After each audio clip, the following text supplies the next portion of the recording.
Today is Tuesday, right? Yeah, it is.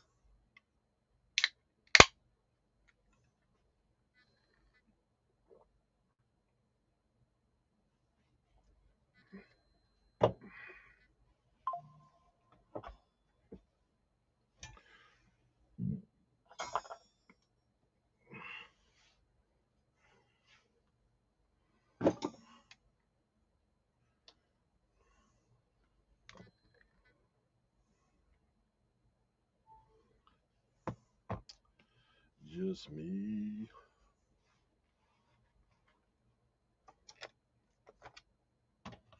I wonder if I'm on the right thing.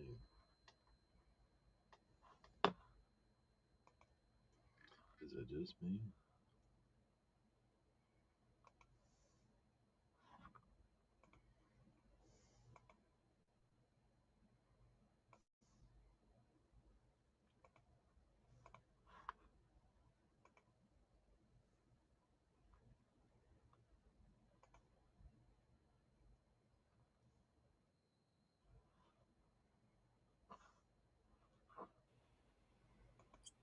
What up? Hey, man. I thought I'd done something wrong for a second. Why? I couldn't tell if I was live or. Yeah. No, I was, and then I was like, oh crap! I zoned out. I zoned out. When I was sitting there looking, I was like, man, I said, I don't see any comments. I don't see any people. I said, maybe I'm not really live. Yeah. You never know. You never know. It's a little bit early. No, I think we got the. I got the YouTube notification. Hey, sold these. Yeah. Yep. What'd you get? 140. Oh. I had them at 170. No, I had them at 170, and someone offered me 140. I'm like, bye. I sold that sealed VCR. 226 I took an offer for. Nice. I was like, yeah. Some absolute fines. Yeah. At 226, we'll let her go. We were I was doing flea market this weekend. I have a funny story. Look at my nose. Look what I did to my nose. Oh, You see that? yeah. All right. So listen to this. Sunday, I'm heading back from the flea market. I needed gas. So like I was driving and I was like, all right, I want to stop at the gas station. So I stop at the gas station, go inside, grab me some drinks and everything.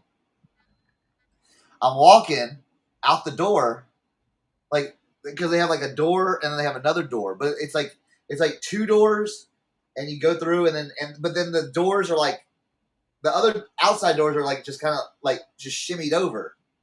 Right. Dude, I was out of it. I was hot. I was tired. There was like these like people coming towards me like from the outside, so I'm just like watching them. Dude, I smack right into the window. Like right into just blam. I was like, what? I almost knocked myself out. You see people walking through like into a window. I did that. Just, and then like the people on the other side were like, oh my goodness. Like, and I was like, just like, I looked down like, what am I doing? And then I like walked over like 2 feet and went out the door. That's blood crazy. Gushing from my nose and everything. So yeah, that was fun. I had a little problem last night myself. Uh-oh. Look at this. What happened there? You know what that is? No. Wait. Is that like clothing tag ink? Nah. No, okay. Look a little closer. Poison ivy? Nah, it's pipe glue. Pipe glue? I had a water line. I don't think any of us were going to know what that was except for maybe Jimmy. Yeah, it's rain or shine pipe glue. So like, usually gray? Rain or shine is what it's called. So what you can do is you can actually, if the water's flowing, you can actually seal it up. Okay. Yeah, even if it's wet, like you don't have to make sure it's dry. So I was out back last night, and I don't know. I mean, dude, it's been super hot. So I went in our tiny house. Like we had a guest coming yesterday afternoon. I was like, man, I'm gonna go just check that thing and see if it's cooled down. Cause like it's been like heat index over 110 here. Dude, that's how it's been out here, dude. It's been so hot. It's So been I'm like, yeah, I'm sure it's not cool enough out there, right? So I'm like, I go in, it's a little warm, and I was like, man, I said, so a little hack on your air conditioner. If you miss the coils on your air conditioner unit, it will bring the temp down a little bit because those things get so hot yeah. putting off the heat. So I was like, man, I'll just grab the water hose and go out there. Dude, I pulled the water hose and I thought it was like hung on something, right? So when I pulled it, I snapped the water line. And it's the water line out at the tiny house. So I was like, oh crap, I got somebody coming. Like I have to go all the way to Lowe's and get this thing. I'm out there in the dark with my flashlight, putting this stuff on. I got that glue all over myself. And I was like, well, I'll pick it off throughout the day today. Yeah. It don't just come off. It's like, yeah, it's cement. You might have to get some. You might have to wash your hands in Yeah, acid. what happens is it'll dry up, then you can just pick it off. Oh, okay. So yeah, last night they weren't coming off. That's crazy. On the pillows or anything, but yeah. Jimmy, What's up? I'm hitting the road tonight. You're leaving tonight? Yeah. Wow. Okay, thank you. Oh. Can you guys let Leroy in? Jimmy, I found it finally. Well, I can't. I'm on my phone. Nice. Eric, can you let Leroy in? Yeah, hold And on. like, if I don't do it right when it pops up, Leroy, I can't find it. Oh, no.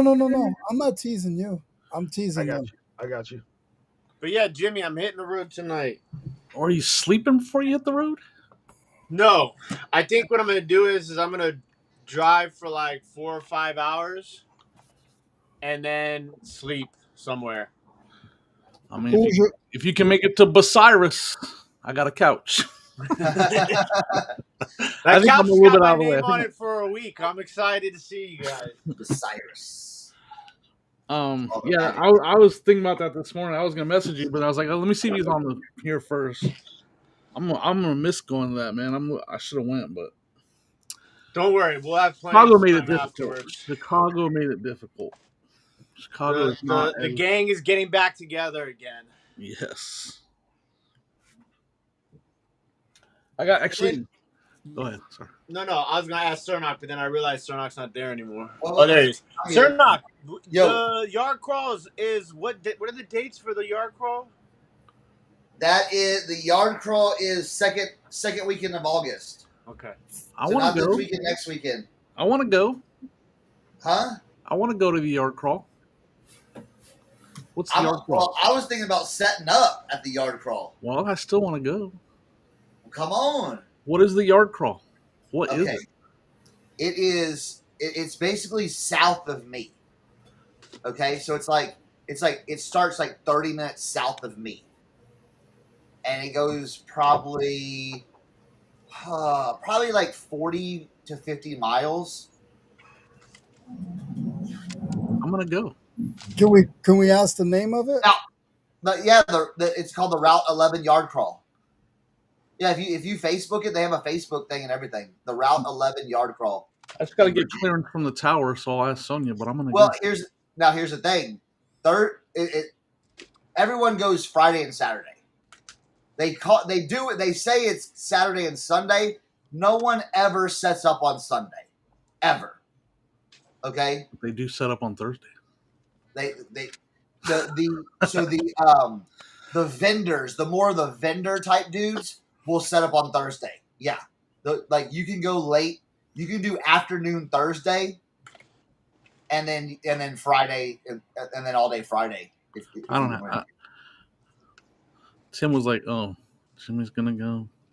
I'm already gonna be putting up with him one. It's only the second year. What's up? No, What's up? second Saturday. What's up, Frank? Hi. It's So the that's second. sorry. I talked too much. Go, It's the Frank. second. Go. It's the second Saturday in August. August, yeah, Saturday. So like literally next weekend, if the weather's good, that's gonna be like the last flea market for like a month for me, because I have other events going on. That'll be this. I have like the yard crawl, and then I have Amani Brewing, and then I have the rave. Oh, so that'll be the same weekend as the 120. Oh, is it the same weekend? No, second 127 is next weekend. No. Yeah, well, that'll be the second Saturday. Yeah, you're right. Second I thought Saturday it was is the generally 9th. the Saturday after 127. The first Saturday in August, the second is the second, It's and then the second Saturday is the 9th. That'll be What's the 127? the 9th. Oh, That same. Oh, is it? I thought it was after that every year, sir. Let me just make sure.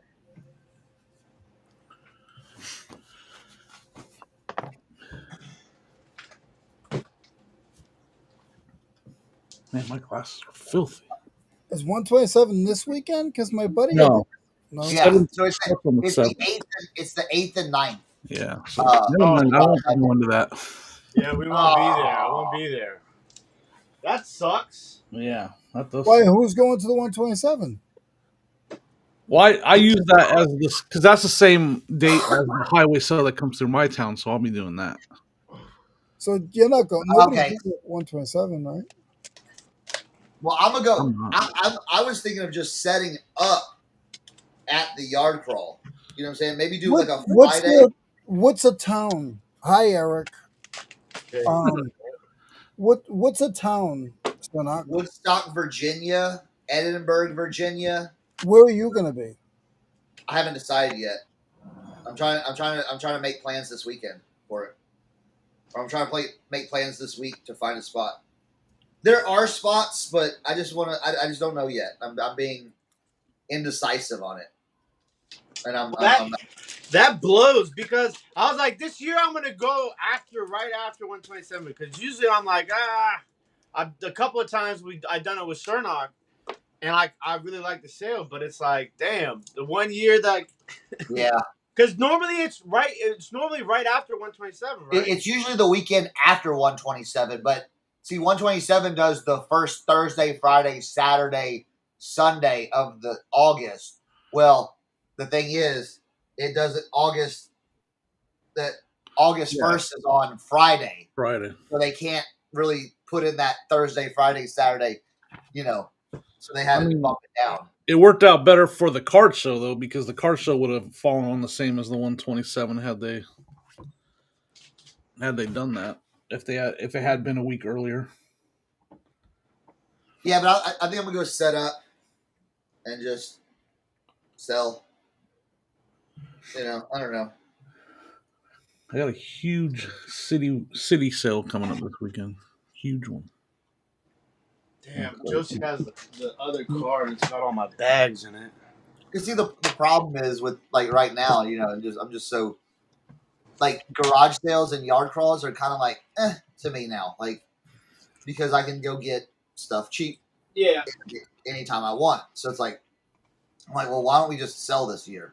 Why don't we just straight up just go and rock it out instead of I haven't been sourcing at all.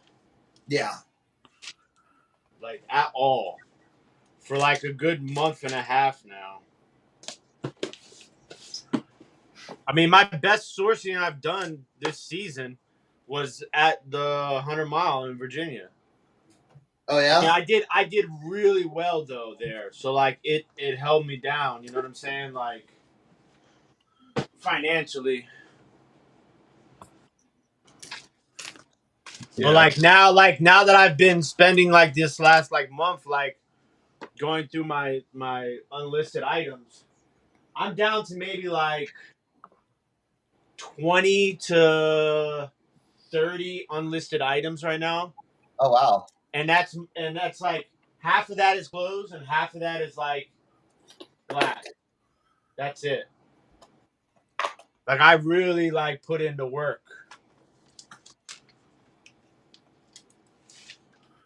And I got some like odds and ends. That's 7 hours from me. Yeah, Yeah.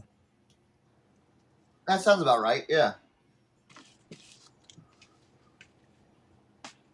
All right, so check. I found a few cool items at the flea market when I was set up this weekend. All right, first one. All right, only at the flea market you can make this trade.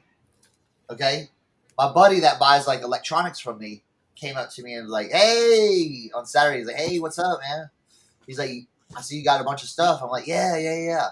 He's like, "Well, I got something for you. If you know you don't have to take it, but it could be like maybe trade or something like that." He goes, "I think this might be worth something."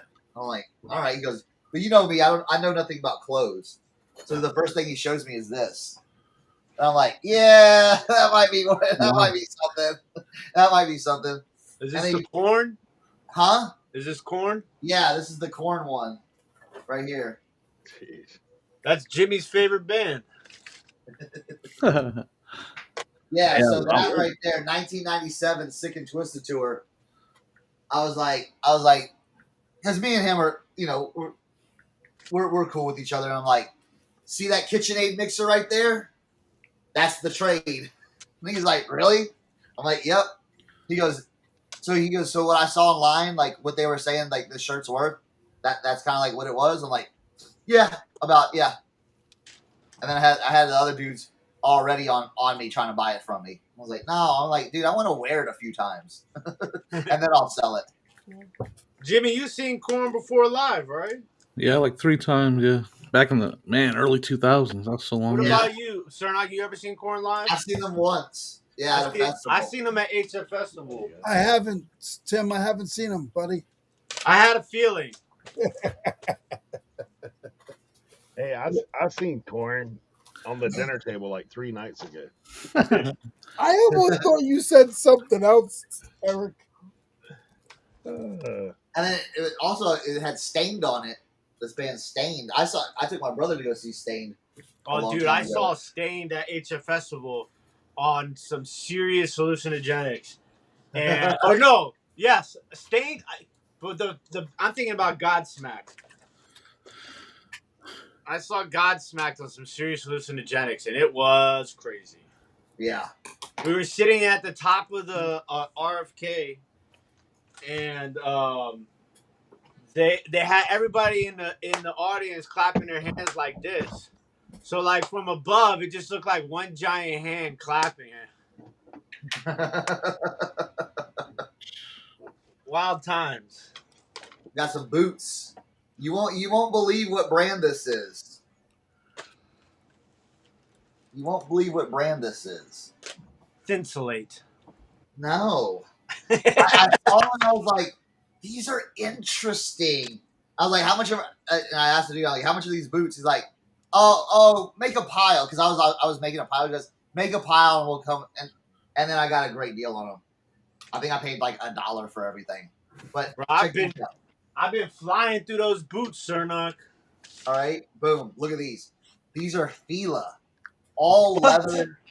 Are those Fila motorcycle boots? No, they're like kind of like just a dress boot almost. But look at that. This is from the Brazil collection. It says. Wow. Genuine leather, made in Brazil, size 11, and then inside it says like the Brazil collection. So definitely like 90s. I just can't find them anywhere. Well, I didn't Google image them. I looked it up. Put them on a South Pole t-shirt, and I'm sure they'll sell. That's what I'm saying, dude. Hey, Eric. Yeah. I seen Jeremy Camp. Yeah, I've seen Jeremy Camp. I went to church this Sunday. What? Yeah. Josie and I went to church with the baby. Nice. So, we're trying to get the baby baptized. And I told Josie, like, I'd like it to be in a Methodist church, which is what I grew up in. My grandfather was a pastor in the Methodist church. Really? I never knew Yeah. that. And with the church, they've been flaking. They like, I've been in there. I sent them emails, everything. They just not been getting back to me. So we found a Methodist church here in DC. It's not too far from our house. And Josie went last Sunday, and so this Sunday we all went together. And it's really, really, it's really good. They do a lot of good stuff here in the community, and we really like the pastor and everything. So we're gonna go with the baptism there. So Gotcha. So yeah, it was good. I've been to Josie's church a couple of times, but because my friend passed away, so went to the service this Thursday. It was rough. It was just rough. They were he was from Eritrea, so the service was like I forget what they called it. It's like Coptic Christianity.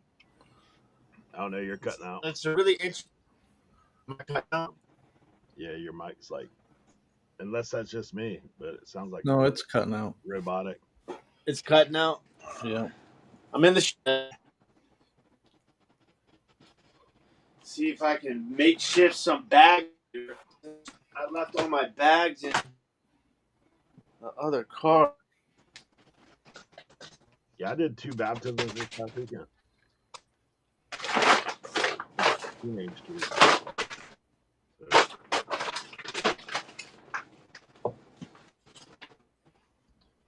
My second time in the ocean this year. It's sad. I live at the beach, but the ocean's not my cup of tea.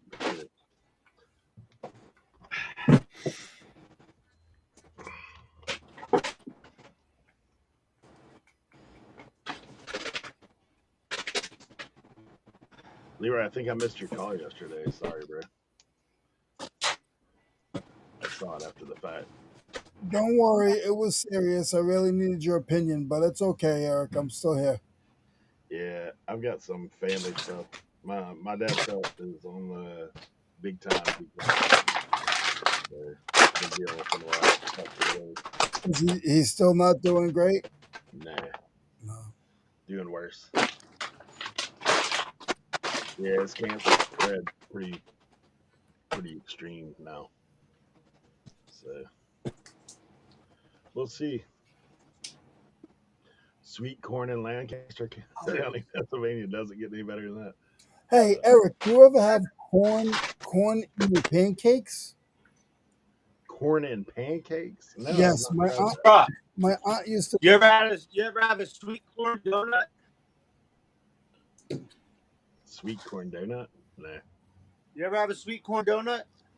I've had a hush puppy with corn in it. Wait, corn pancakes? Your aunt does corn and pancakes? Like sweet corn, like cream corn? Yeah. Yeah. Yeah, cream corn donut. They make them at this French pastry in Virginia. Yeah. I've had corn on a stick with that funky spice on it. Yeah, Eric. What Justin said. Happy birthday yesterday. Yeah. I've crossed over on the other side, guys. That's why he didn't answer the phone. Yeah. Leroy's coming. He's right up there. He's just on the top of the hill. You know, like when you're on the roller coaster and you're tick, tick, tick, tick, tick. Yeah. Leroy's right there. He's looking over the edge. Yeah, I'll be there in a couple months. Actually, Eric, we're on the same trolley. You're just in the front car. Front car, yeah. I'm in the middle car because I'm not too far. I'm not in the back car. Well, technically, I'm in the middle car because my birthday's in July. So somewhere in the middle. You're closer, a little further back. To the back of the car. So when you throw up, it goes in my face. Yeah, there you go. Nice. Yeah, I turned the big 51 yesterday. Could any of you guys go on roller coasters anymore? I don't think I could. Roller coasters, dude. Yeah. I've got one that I can go on that I'm still okay Yeah, I with. can do that. Does it I count can as a do roller roller coaster? Some of them, bro. Well, some of them aren't built for big boys. For one, dude, those ones that got a strap over your chest, They like, don't work. and they give you that little extra seat belt because you can't get it over your chest. Yeah, I'm not too confident on that one. But I think most roller coasters are not hernia friendly. yeah, You don't realize that you clutch with your core the whole time you're riding a roller coaster. oh yeah, Until you try it, and then you realize I'm literally using my core and I'm clutching with my core the whole time. yeah, dude. The last when we go to Busch Gardens in Virginia, Williamsburg area, like there's still one coaster that it's called Apollo's Chariot. It's smooth. Like, I mean, it's got drops in it, but it's everything's smooth about it. Like, you know how some coasters you get on and they beat you to death. Like, Yeah. yeah, it's not like that. It's like it still gives you the stomach in your chest, but yeah, I can still ride that one. The ones that bang you around too much, nah, I feel like I'm gonna vomit. My everything's slowed down. Now when we go to Busch Gardens, man, the people we're with usually ride all the rides. Me and my wife go to all the shows. we're like those folks. Hey, the great thing about the shows though, they're in the AC in there. Yep. They're in the blistering. Oh yeah. Have you ever been to King's Dominion? I haven't.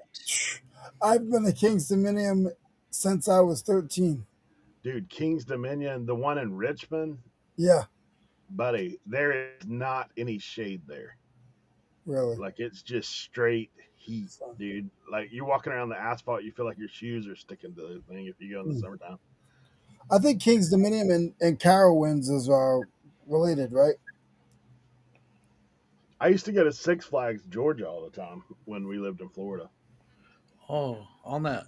No, Cedar Point flooded yesterday. There was a bunch of that stuff on my. That's the closest one. I want to thought because that's the closest amusement park to me. Cedar Point. If it was all flooded yesterday. Really? Wow. Yeah. Dude, when I was a young kid, man, I was afraid of that stuff. I didn't ride a roller coaster until I was like 12. That's when I rode them the most, man. Yeah, As a when I hit kid. 12, dude, I kind of got over it. But See, I used to work at the carnival, so oh, I got you, Carney guy. I was a Connie guy for like 5 years, but I wasn't like a Connie. I used to set the rides up and tear them down. I made good money. I was 20 years old making $300 for 2 days. Bro, when I was in high school, It's crazy. so we lived near Panama City Beach, Florida, right? And so Panama City Beach had a small, like, it was an amusement park, but essentially like a large carnival is kind of what it was. It's called Miracle Strip Amusement Park.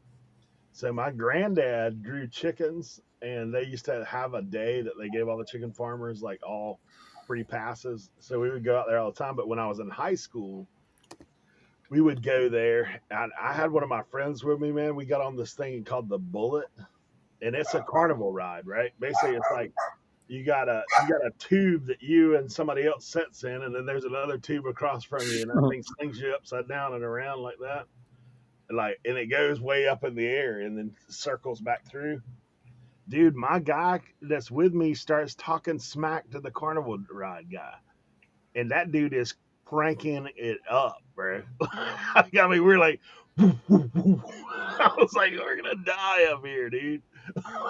It was bad. Like the Bullet, I'll never forget that thing, man. Yeah, no good, no bueno. I was about to. I used to slow the rides down when they wanted to get off. Slow him down. Yeah, this dude wasn't slowing it down, dude. He They'd was. be like, let me off, and you just slow the ride down. Yeah, that amusement park, man, it had all those. You remember the ride at the fair back in the day, or the carnival, or wherever you go.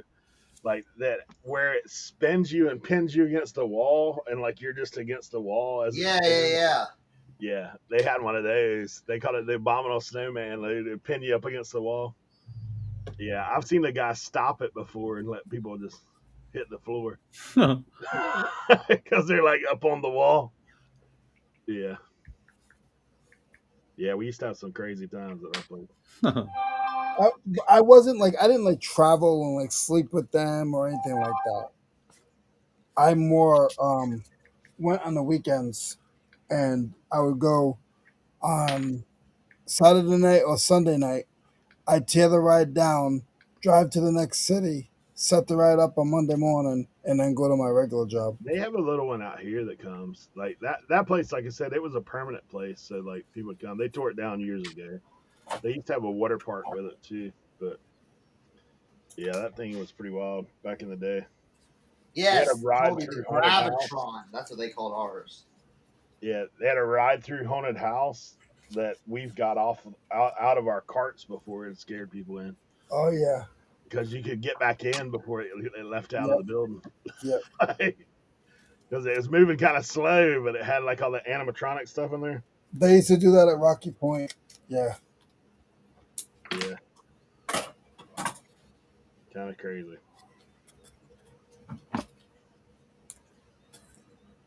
Pretty crazy stuff. Working on these boots. I think I'm gonna do a comment show after Kevin today. Oh yeah. Yeah, I hadn't set it up. My girl's out of town, but I need to move some stuff. Ooh, got that looking new.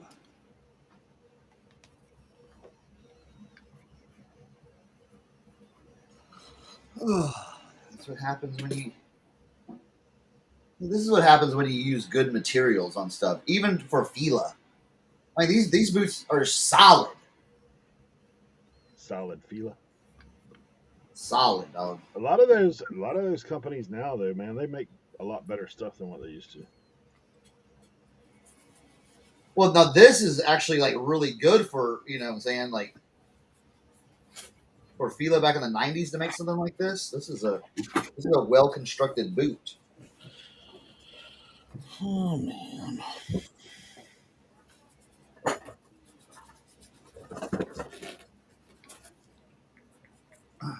So Jimmy, you're not coming to the Route 11 yard crawl? No, You got my man. hopes up for nothing. I was hoping it was the weekend after the Route 30.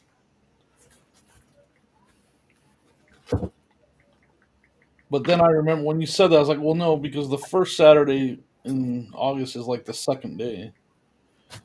Yeah.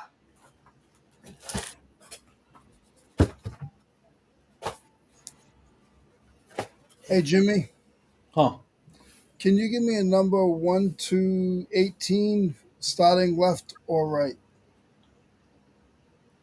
Whoa. Say that again? Give me a number 1 to 18, starting left or right. Left to right. I don't understand the starting left to right. Just say pick left or pick right. Oh, I gotcha. You know, he's doing one of those things to see who you're gonna. Oh, I gotcha. No, that's how I pick in the bin for what I'm listing next. Oh, so just give you a number. My Yep. number will be 7. It can't be 7. Why? Because everybody picks 7 and everybody's. Then 4. All my friends and family are church people and they always pick 7. 4. Okay. 4 left. 4 left. All right. Thank you. I'll let You you know. got 4 left, is all. Why is this ashtray that I have? Was it signed by somebody or something? I found this ashtray, and for some reason, I know someone has it listed for just Hello. under $2,000. Now that's that's some kind of error because it's really only like a $40 ashtray, but I don't understand. Hey, on eBay you can ask for anything, bro. Unless mine's like some super rare one. Let's see why they have it listed that much. 1989. Comments. Yeah, I don't know. It's kind of weird, right? The same one right here listed for $40. This one is a little bit different. Maybe mine is the $2,000 one. You never know. The only thing Kobe that's different is asks, there's no sold comms. hey Joe. Kobe asked, what exciting find or best buy for the week for folks? We paid up a little for 250 Silver Age comics and 200 Fangora magazines. Wow.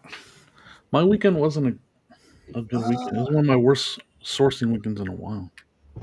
I only went to one sale, and I do have some stuff in the car I gotta pull in.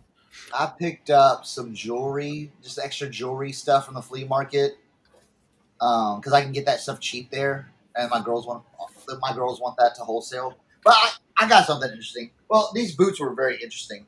Something I had never seen, so I'm like, yes. But I had another first, a brand. Now again, I'm not. I showed y'all this, so that was the men's stuff. But you know how I've been picking up women's stuff. Corn. I'll go grab the women's item I got. Jimmy, it was a good one. You picked a good bin. Oh, good. I got a very interesting yard sale story. If you guys want to hear it, I know how much you guys like my stories. Here's a story. I kind of want to wait till Cernoch's back though, because Yeah, I heard you had the story, so I wanted you to tell it first. I wanted to hear your story. all right. So it has a picture involved. So there was this yard sale that popped up 45 minutes from my house, but this was in the pictures. Oh, You see, hey, and I yeah, kind of could make out that it said $5 on it. yeah. So like I'm like I have to, and there's a Furby right there. You can see the part of a Furby. Maybe you Yeah, can't see it in this picture, yeah. but there was also a Furby in the pictures, right? So I was like, I have to go. Like it's my job to go try to get that toy. Yeah. So I get there. I'm early. I'm half an hour early. It isn't set up.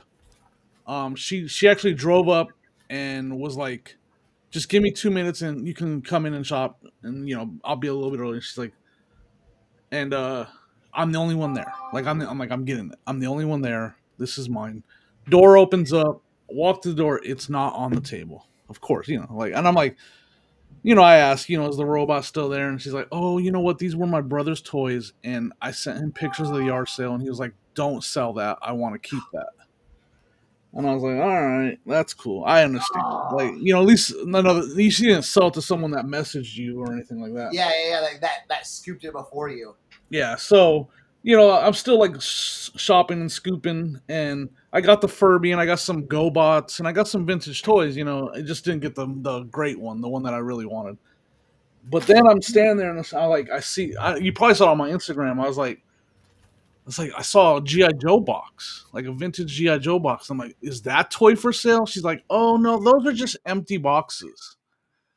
And I was like, oh, and she's like, and then she points up to the rafters and there's a bunch of empty boxes. She's like, we have nothing but empty boxes up there. I was like, well, are those for sale? She's like, I don't see why not. So like, I bought this whole stack. I ended up paying her $30 for a whole stack full of GI Joe and Transformer empty boxes. Oh wow! I got it sitting right. Let's see if you guys can see it. It's sitting. There's the stack right there. That's awesome.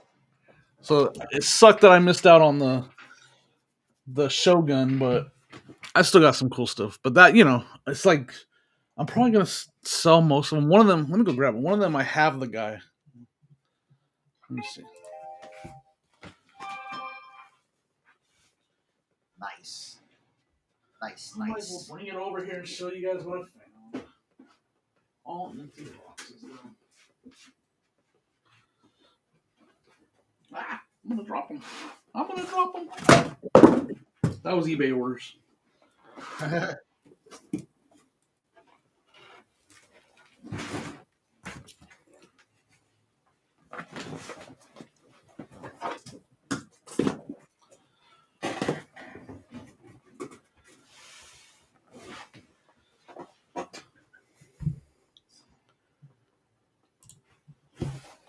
Yeah, this box. I think this box has a box in it.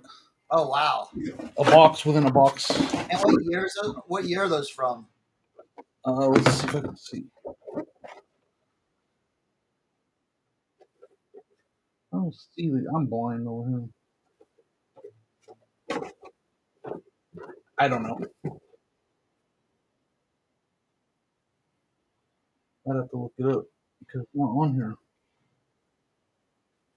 Should be on here, huh? Might be. It's usually at the bottom, but yeah. Yeah, this has that on the bottom. Yeah. They're definitely older. You can tell by the wear and everything. They're definitely Yeah, original. yeah. But still awesome. So I got those 2 boxes. And then I got this box. Oh yeah. That one says 86 on it. Oh, okay. So you're in the 80s then. Yeah, for sure. Destro. Little thing right here. That. What do you think some of these boxes are worth? I honestly don't know. I haven't done any kind of testing.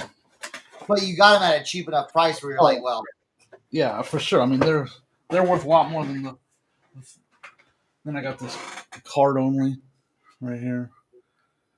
Iron Grenadiers. Yeah, so yeah. And I got these 2 cards. Card. And this card. How'd they take them apart though? Like with being like so nice. I don't know, man. They were obviously way more talented than I am. I mean, that looked like they did a heat gun type thing, you know? This thing. And then You probably got something rare in there, you know what I'm saying? this one's got some damage for sure. We got that one.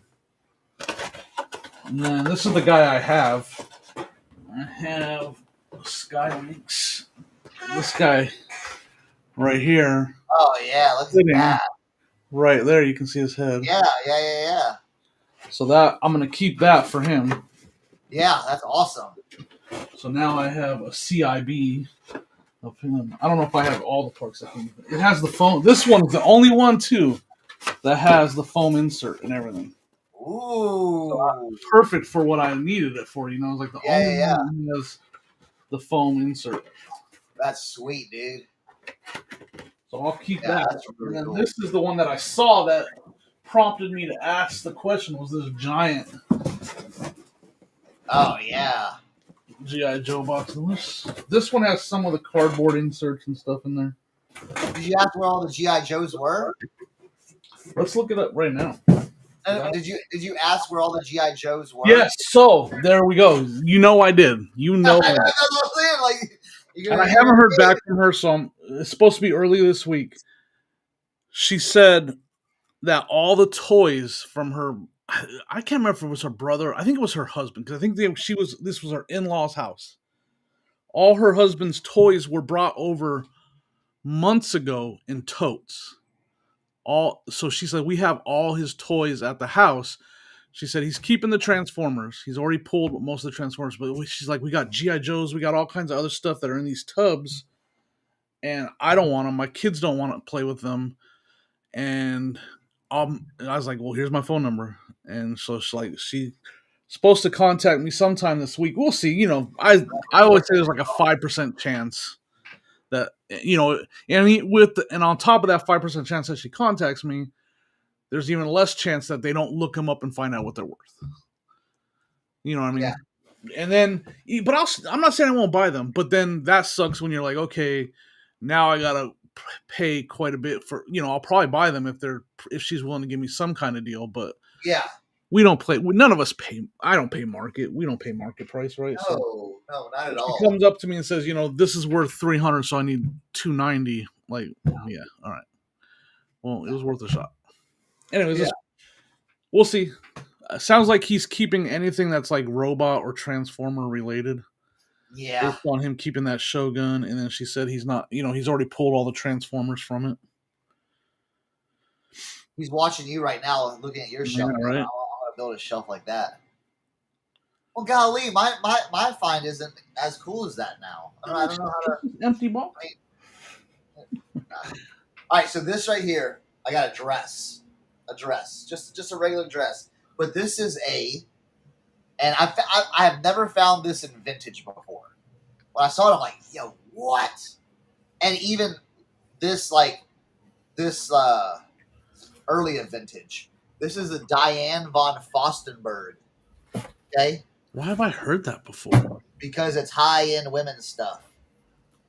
Made in Italy. I feel like this is a movie or something. Late 70s. This is late 70s. right here. Oh, I know what I've heard it in. So it's a wrap dress. Nothing crazy, but the tag makes it. Like if this tag was different, it'd be like a $40-$50 dress. What's the name of the tag again? Diane Vaughn Fostenberg. Okay. So if you just type in eBay Diane and then space Vaughn, it'll come up. And you can see there's some expensive items. So that was kind of a cool find. So that story was very educational for me. Huh? That was a very educational story. I think it trumps my story. No. I just learned something. I never even heard of that. Yeah, so that's one of those things. If you find, I just saw it and I'm like, yo, what? But it's already been called for. That dress has already been claimed. So, hey, Eric. Yes. Do you remember last week? Was it last week or the week before? I was showing you that that Crescent kit with all the things in it. Yeah. I sold it yesterday. For how much? $175. Yeah. I sold my what do you call it? That VCR 226. Ooh. I 226. Here's my little pickup of the week. This is all I bought. All golf clubs. TaylorMade? How many? One. Those are all like fairway woods or hybrids or whatever. These are all random. This is a pretty good one if you ever see this. This is Copperhead. Nice, yeah. Sand wedge. But it's blue dot. Is that a blue dot? Black dot. Black dot. All right. Yep. Steel shaft. We got a Callaway Rescue as well. Little 3. Man, I haven't found golf clubs hardly at all this year. Dude, I haven't seen anything. This guy just had a random bag of stuff. Like some of it was trash. I just picked out the decent stuff. This is Callaway 52 degree little wedge. Yeah. Wedges and putters mostly. Rescue was they did have this. This is a 2-iron ping eye. Oh yeah. 2 irons. I like that kind of stuff. 2-in-1. I usually try to pick up another Callaway. Jaws. Little wedge. How much were the clubs? Well, I got everything I'm going to show you for $40. Okay. Well, one of them will make you back your money, right? Yeah, for sure. Some of the ones I got this because I always pick them up if I see them. Old school Nike. Oh yeah. Yeah. Those are an automatic pickup. And then I get into the putters, and I got some good ones. There's a couple I hadn't really looked up yet. This is... Hey, Eric, pause. Can you just adjust your mic just up a little bit? Up? You're just a tinge low. All right, let me see. Compared to everyone else. What about now? Any better? A little bit. All right, hold on. Probably a computer control. For some reason, this program on my computer is super loud. Like I always have to turn my volume down when we're live on here. So I can't volume, like hearing volume. Yeah, like everything else I use isn't as loud as this, but when I go into this EveMux or whatever, yeah, it's so loud. Like I literally have my volume down to like 12 right now, and I can still hear you guys fine.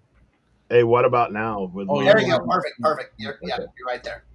All right, so then I've got these putters. First of all, these are always good. If they got these grips on them, that makes things a little better. So this is a ping club. I've never had this one before. It's a ping Kerrison. I mean, I've had Kerrison Zing, and it's kind of got a copper look to the putter, and the putter face is white with the little dimples.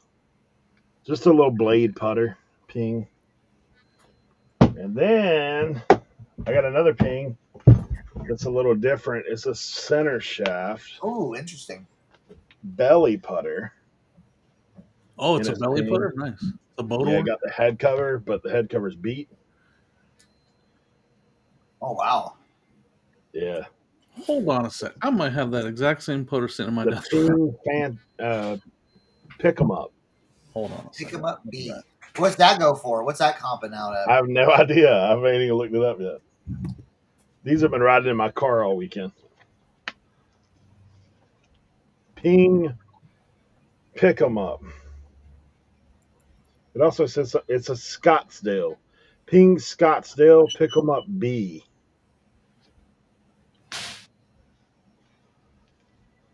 And like I said, it is belly, so it's a little taller.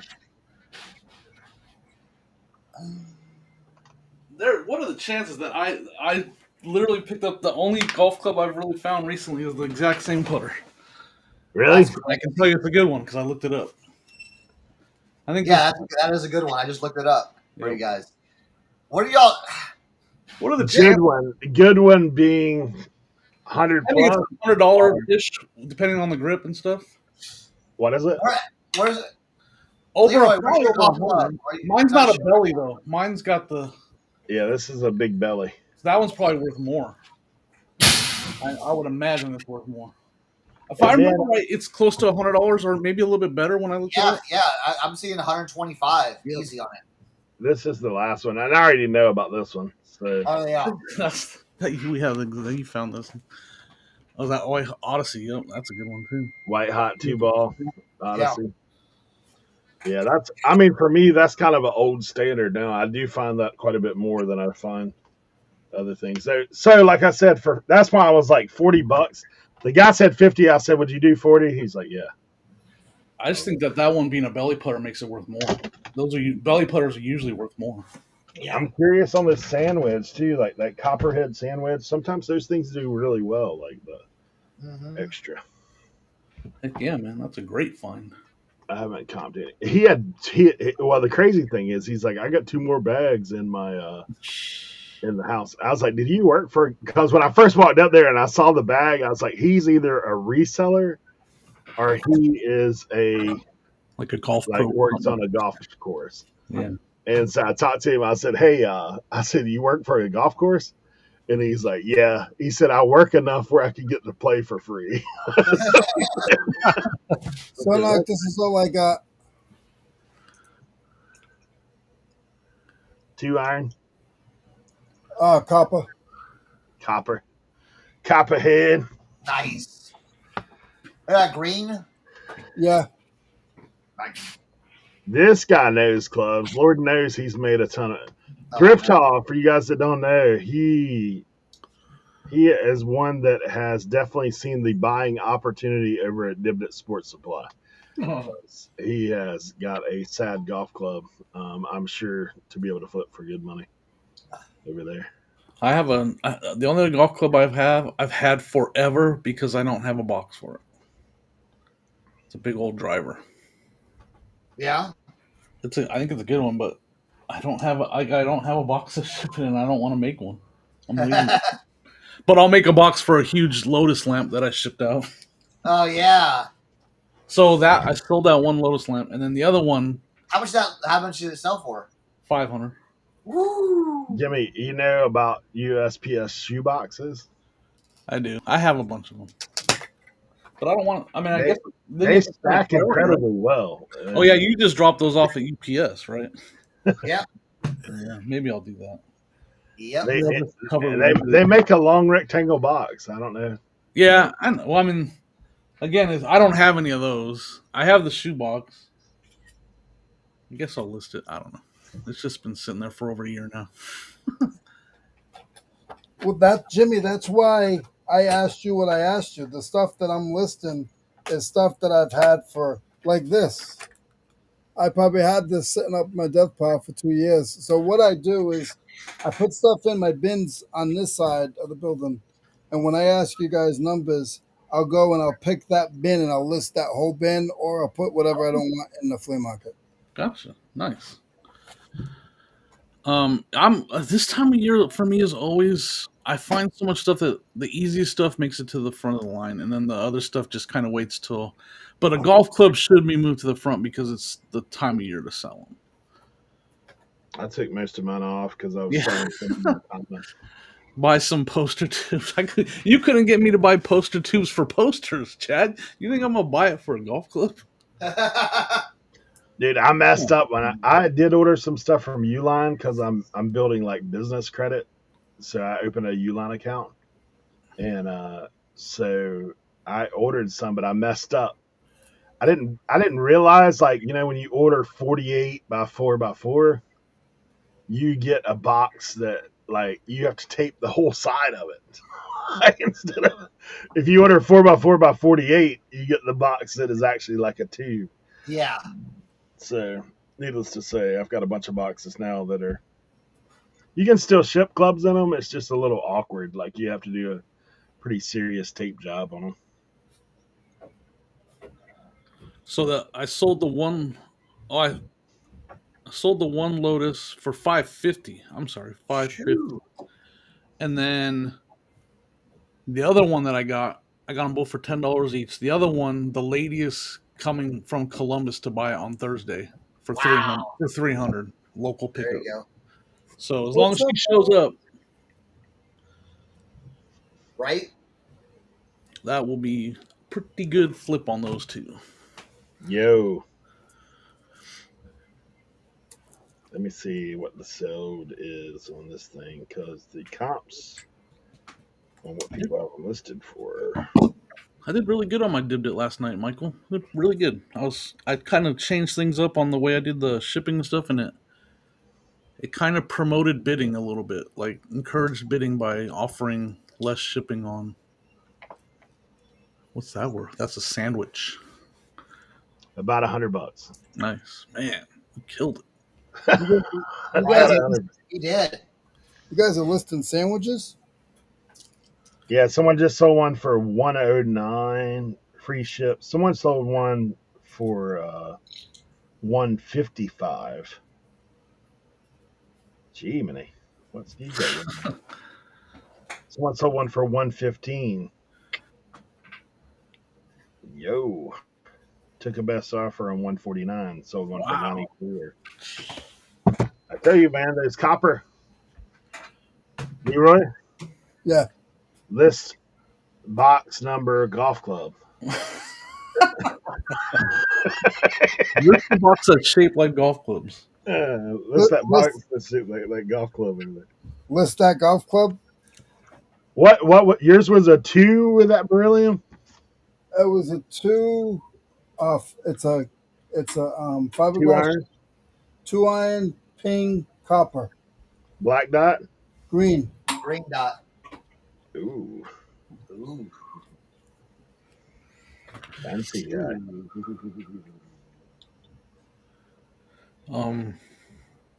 Let's see what the green one goes for. Let's see if we can make this a disaster. Guess I'll make a box for that golf club. It's just been sitting there. Can't find it, Eric? Yeah, I can find it. How much it go for? Hold on, I'm getting down to the solds. They're listed all over the place, but someone sold one for $100, free shipping. I'll put it right back up where it was. Hey, someone sold one for $60 plus shipping. Yeah, so that's an extra 60 plus 13. Was it $14 to ship those now? Yeah, this person put on the shipping they put $10, but they're insane. You're not shipping that for $10 unless it's going in the Carolinas. The good thing is it is a fiberglass shaft too. Oh, it might be a little better then. Yeah. I'm just trying to learn this industry. You're just a baby reseller, we know. And there it is. There it is. Oh, shucks. Oh, shucks. Hold on, I don't know nothing about nothing, guys. I'm just not here hanging out for fun. Oh, shoot. That's funny. Yeah, Leroy's probably the only reseller I know that's caddied for a professional golfer. Just the only one. Hey, Speaking of, whoa, Come on, dogs. Hold on. The dogs are just in my way. speaking of professional golfing, have you watched the new Happy I Gilmore? did. I was just gonna say that. What are your thoughts? What is everybody's thoughts? Did anybody see it yet in the chat? Jimmy saw it. What was your thoughts? I took it for what it was, and I enjoyed it. But Yeah. I mean, a movie like Hey, that. there's no deep thoughts about Exactly. I go about no Adam no Sandler. good story. It's gonna be goofy. The acting is gonna be subpar, but I'm Hey, watching. there was some celebrities in there though. Yeah, yeah. It was a lot of cameos, and yeah, There was a lot of people in. that's the only way I can enjoy that movie. Is And when my wife was like, "Well, why is there so many?" I said, "Do you realize who he is? How much clout that guy has?" I said, "That's like Jim Carrey doing a movie. He'd have all the best." I thought it was hilarious that basketball player that played the son of that big giant guy. Who's that guy, Bogdanovich or whatever his name is? Yeah. He played the son of the giant guy from the first one. That was a great cameo right there. Yeah. He said, what happened to your dad? He died. What happened? He rolled over. The two girls was his daughters. The one girl was his real daughter, and the other one in the AA class was his real daughter. And then that was his real wife too, right? Yeah. Yeah, that's funny. Yeah, I enjoyed it. I made myself enjoy it. Chris Hall said 7 out of 10. 7 out of 10? Yeah, I give it a 7 out of 10. Yeah, I mean, it's exactly what you expected. Like, let's just be honest. It's exactly what you would expect. That's the best way to put it. From Adam Sandler, it's exactly what you would expect. Yes, ma'am. Sorry, I ran over my dog's tail with my chair. They were just circling my chair, and they won't leave me alone. I accidentally ran it over. Poor little guy. So now they know.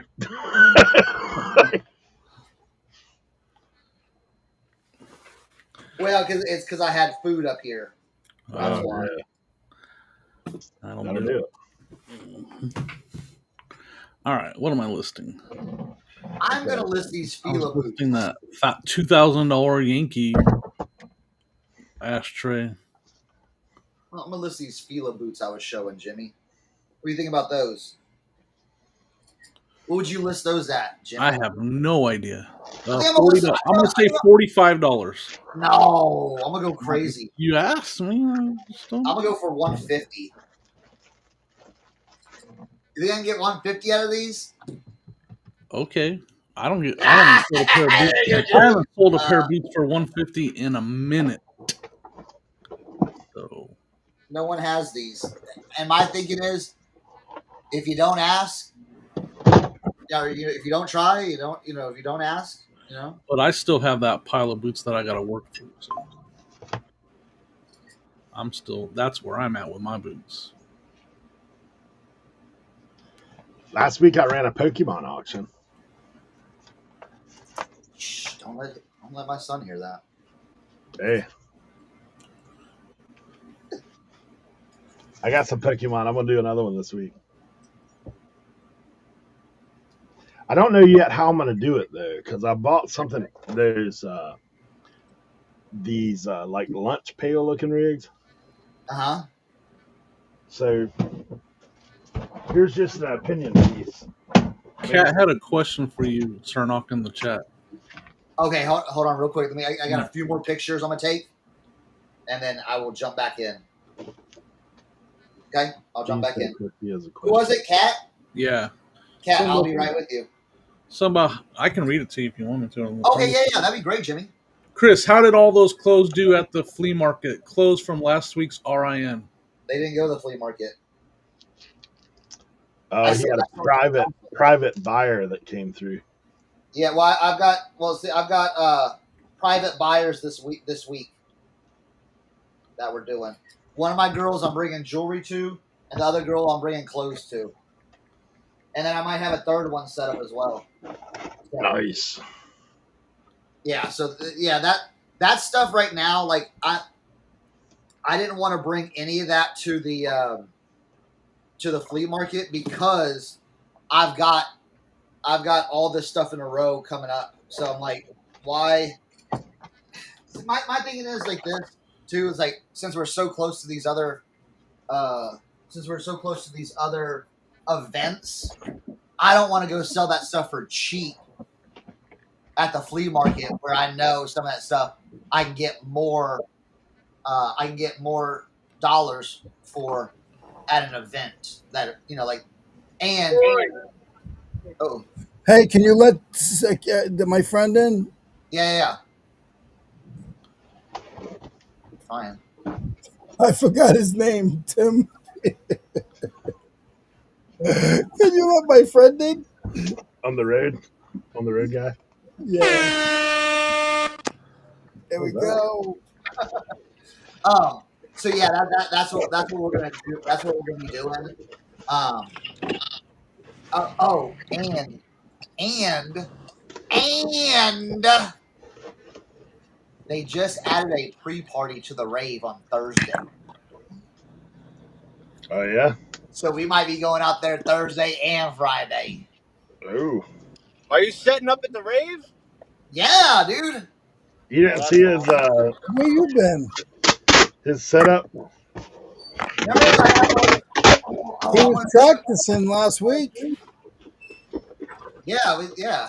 His Mama Cernoch like edition.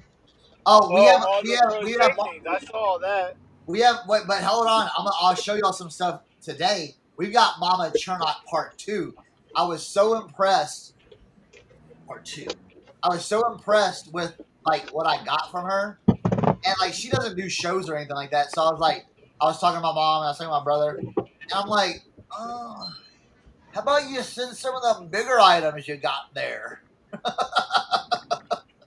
Hey, Why son. don't you send another box of stuff that you already have made?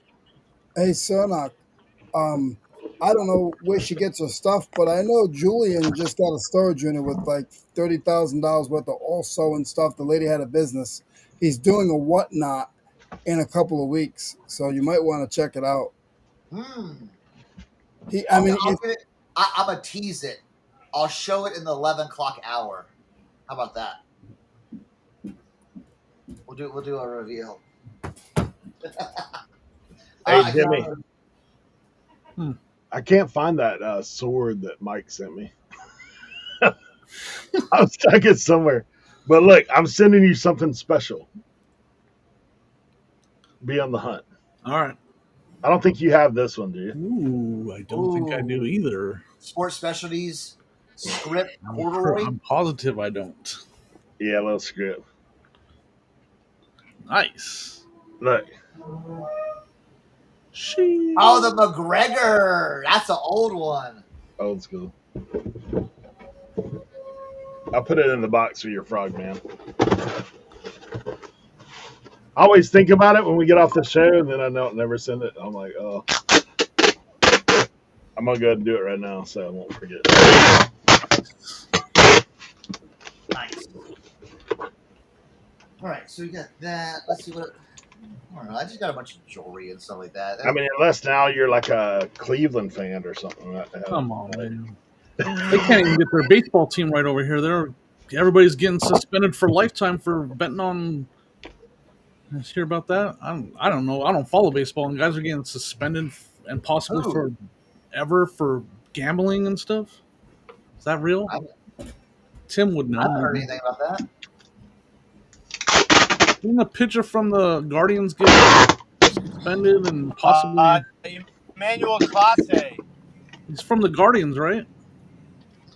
Yeah, but they're investigating him. I don't think anything's come out yet. All right, they're investigating him for possibly gambling. He's suspended indefinitely while they do the investigation. Right, that's what I saw. Oh, And if he gets like busted, then it'll be a lifetime ban, right? Like if they catch him, if they find out he did gamble on games he played in, he'll be lifetime, right? That would be if that I'm was not sure. I think if it's games he played in, yes. right.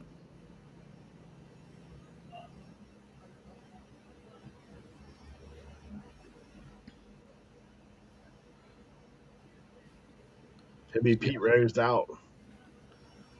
right? Molly's trying to buy that hat.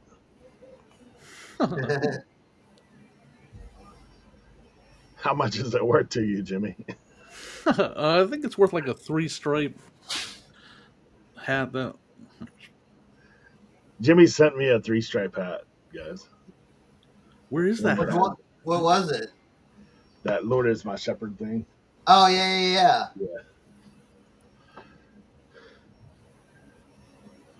Pretty nice hat. I'll be honest, guys. Like for me, now I'm not as enamored as what I used to be because I find them all the time. What? Hats. Oh yeah. Yeah. Tell me about it. More selective, less enamored. But Yeah. I still like them. I do like them. Well, that's the thing, and I always come around to saying this, and people probably get me tired of hearing me saying this though. But it's like when you've been in when you've been in it as long as we have, and I'm not, and there's people that have been doing it way longer. So I'm not saying like we're the vets or anything like that, but I feel like like we've done it so much, like so much clothing, so much hat, so many sometimes it's hard to become excited. Sometimes like do you guys feel that where it's like you see a bunch of hats and you're just like, okay, cool, yeah, let me just grab all these, cool, done. Like it's just kind of like a normal thing where 5 years ago, oh my goodness, I can't believe this, like Right. I was like, all right, yeah, I'll take those 40 hats. All right, cool, whatever. Just throw them in there. I don't know. It takes something. There's quite a few things that get me a little pretty. Hats Hats are kind of there. I get you. See, I think that hats, shirts for me, like t-shirts, it's like you gonna show me something I haven't seen before, or are you just gonna dole out a 2015 Harley shirt? Okay, bro. Yay! Oh wow, you found a all over NASCAR print shirt, and it's like, and I feel bad because it's like, yes, you should be excited for that, but I'm not. You know what I'm saying? Because I've seen and sold it over and over and over and over. Now for me, I just like finding stuff that I've never seen before. That's what I'm saying. Yeah, I like this. Like you said with like those Fila boots, like you're probably a little bit more excited about something that you probably initially early out because you're only looking for certain things you probably wouldn't have been as excited. But now you're like, hey, I've never seen that. Like I've never seen this tag. I've never seen that. Like I mean, that's how I am when I find like T-shirt tags or like even hat tags. Like when you're looking it through and you're like, oh, I've never seen that one. Yes. Yeah. Like those are the stuff that I get. Or I mean, obviously there's still grails. Like I'm still on the hunt for the. Oh yeah, like a Pink Floyd shirt that just lifted and sold instantly. Right. But see, then that's the problem with vintage for me. It's like, like Jimmy. Yes, that Pink Floyd shirt, awesome, fantastic. You know what I'm saying? But like, and then that's a great sale. Tell me you're bored with that one. But I've seen that shirt before. You know what I'm saying? And it's great, and it's still exciting because it's a valuable shirt. But I'm looking for stuff that I'll never be able to find ever again. You know what I'm saying? That's what I'm looking for. I'm looking for the stuff that is going to take a miracle to find. Some of these T-shirts. Steph says she's always excited. I know, right? Yeah, I guess, I mean, that's kind of where I am with toys then, I guess. Maybe that's because but you do toys too, so I don't know. Like, when Sonya found that shirt, like, if I could have done a backflip, I would have done one. Yeah. No. Or like, hey, are that Mountain Dew 3-stripe hat. Now, like, stuff like that I still get fired up about, like, but not as, like, I mean, for me, like, NASCAR hats, like, dude, I've bought hundreds of them at one thing, so it's not like I'm, like, fired up about that. But, like, hats I've never had, I still get fired up about that. If I've never had it, like, if I've seen it but never had it, it's still for me, like, a little click check, like, okay, I found this. I've never had that. Am I becoming jaded? It's because I'm to the point where stuff like that, I'm passing on a lot of it. Like, I'm passing on a lot of it. or There's a lot of stuff I'm like that I would have bought, I'm but not I'm paying not. up for it. If I can get Yeah. it nasty, If dirty, it's not cheap, $1 or less, I don't want it. So let's like think back to. I mean, obviously, me, Tim, and Jimmy were involved in like the biggest hat buy in, Yeah, that I've ever had. Like, I mean, Chris, shout out Old School Picker. He, when we called that day and he bought 800 and something hats, and I showed up to over there, I was like, man, like that's a lot. That's a lot, and I've done it, with hundreds before myself. Like at the 100 Mile, like one year I went up there, I bought that like refrigerator box full of hats, pretty much. But like now, I'm less likely to buy them all, to be honest, as what I was initially. yeah, Because I do recognize that most of those hats, like at this point in the game, like oops. they're gonna get donated or thrown out, or I'm gonna rip a patch or tear it Phone. off of it. yeah. So, And maybe it's just I don't know. It's yes, there is still excitement, but it's toned down a lot. Like you said, like if you see a bunch of hats, I if I'm walking up to someone and like, hey, how much are your hats? And they're like $5 a piece. I'm like, we're not even in the same stratosphere. yeah. Unless they have something cooking. You know what I'm saying? But usually, Well, I still will buy quantity to get the price cheaper. Like if I walked up to a person and they had a whole bin of hats, and I looked through there and there's 5 or 6 hats that are good, I would yeah, probably still say how much for the whole bin. yeah. But I'm not processing like a lot of that stuff. I'm just No. like, hey, I'm gonna take these 5 hats. I'm gonna send the rest of them somewhere else. Yeah. Like, I'm not gonna do it. Yeah, and actually, like Yeah. this last weekend, I saw a couple NASCAR hats, and they, $2, $3. I'm like, and it's not because it's because how long it takes to move them, and if they even move at this point, stuff like that. And then Yeah. if you try to go on a live auction with it, if you're in at $2, you're lucky to Yeah. make that back, right? That's just Yeah. how it is right now. I mean, for me, like selling them, I don't know. I know Cernoch's done it lately too. Like just selling them bulk. Like hey, here's a dozen, here's 15, here's whatever. Like in the past, we know. I mean, when the hats were hot and heavy, like dude, when you're getting $50 to $100 a hat, yeah, I'm gonna go through every hat you got and list them all. But now I've got boxes up there that I'm listing that are listed. But even like, dude, I'm selling Pioneer seed hats for $17, dude. Yeah. It's like, I mean, I'm selling John Deere for 22. Like, I just put Yeah. every hat I own on a 30% sale, and I've Yeah. only sold one so far, and it's been Yeah. that way for 2 days. So it's not the way it was. Like, It's definitely.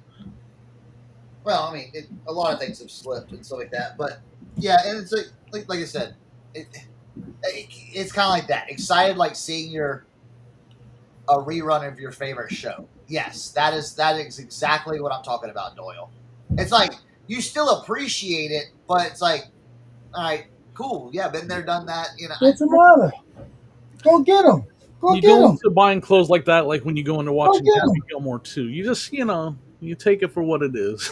Yeah, You're not like it's not going to be anything great, but it's bread and butter stuff. So. Well, that's why too. Also, and I don't know if this is gonna last or not, but with the women's stuff, buying more women's stuff and getting the dopamine rush, I guess you would say, from the buyers telling me, "Oh, this is great stuff. This is you're doing." Yeah, this is the I stuff. want to ask you on something similar about that. What are your thoughts on the major boost in kids clothing right now? Kids clothing, vintage kids clothing is hot right now, man. It don't have to be, it is, man. I know it just. Leroy caught it. He caught it like a year ago, didn't he? Did he? I missed that. I give him major. Leroy caught it. He said, "I'm going." I've sold some already, and I got like some Care Bear. I got like a Care Bear outfit listed for like $90. It's got a ton of interest. Or I haven't sold it, but like vintage kids clothing is hot. Yeah. If you think it'll last? Do you think it? What's wrong? how long is it? Just like a little upstairs. boost that's happening right now? Like I don't.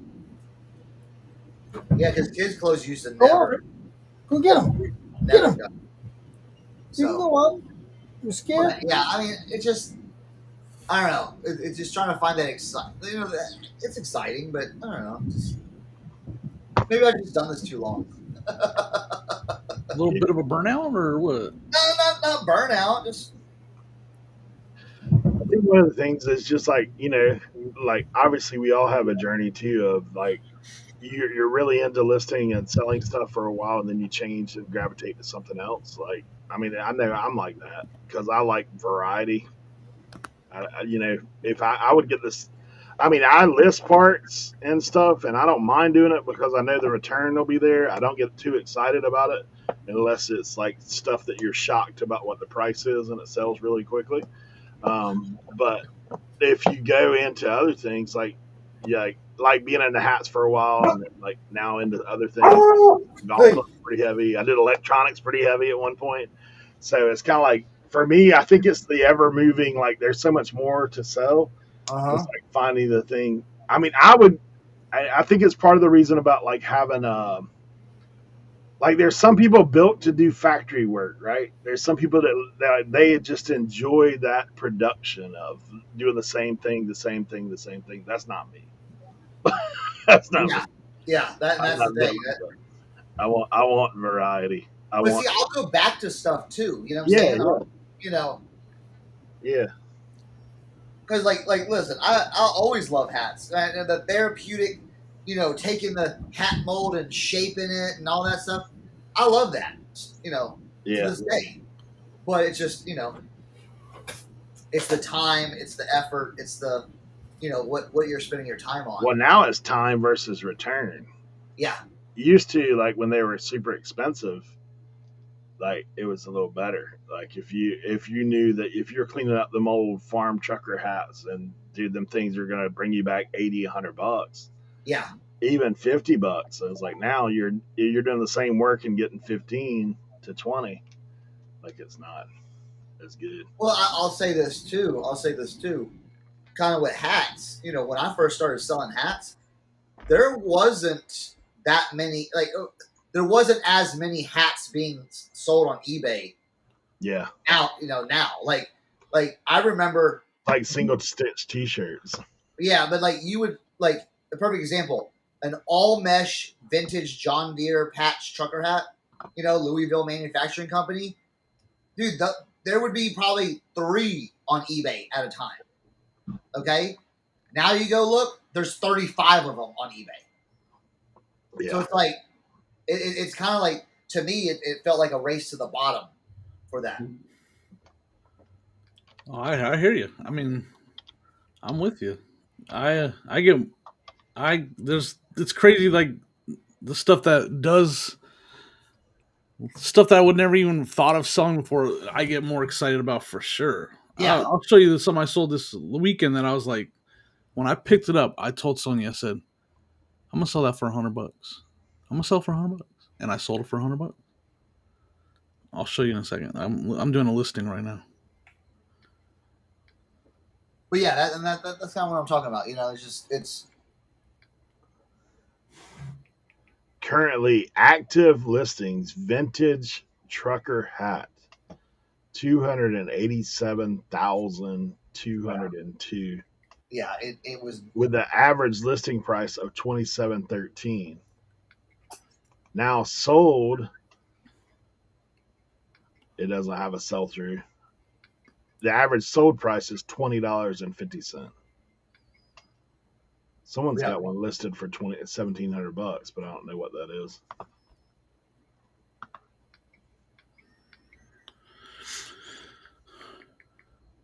Let's see what the top.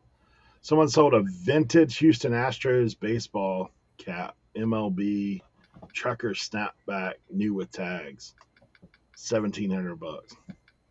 Damn. The next was $700, and it's a whole big box of them. Oh, let me see. Chattanooga Chew still holding.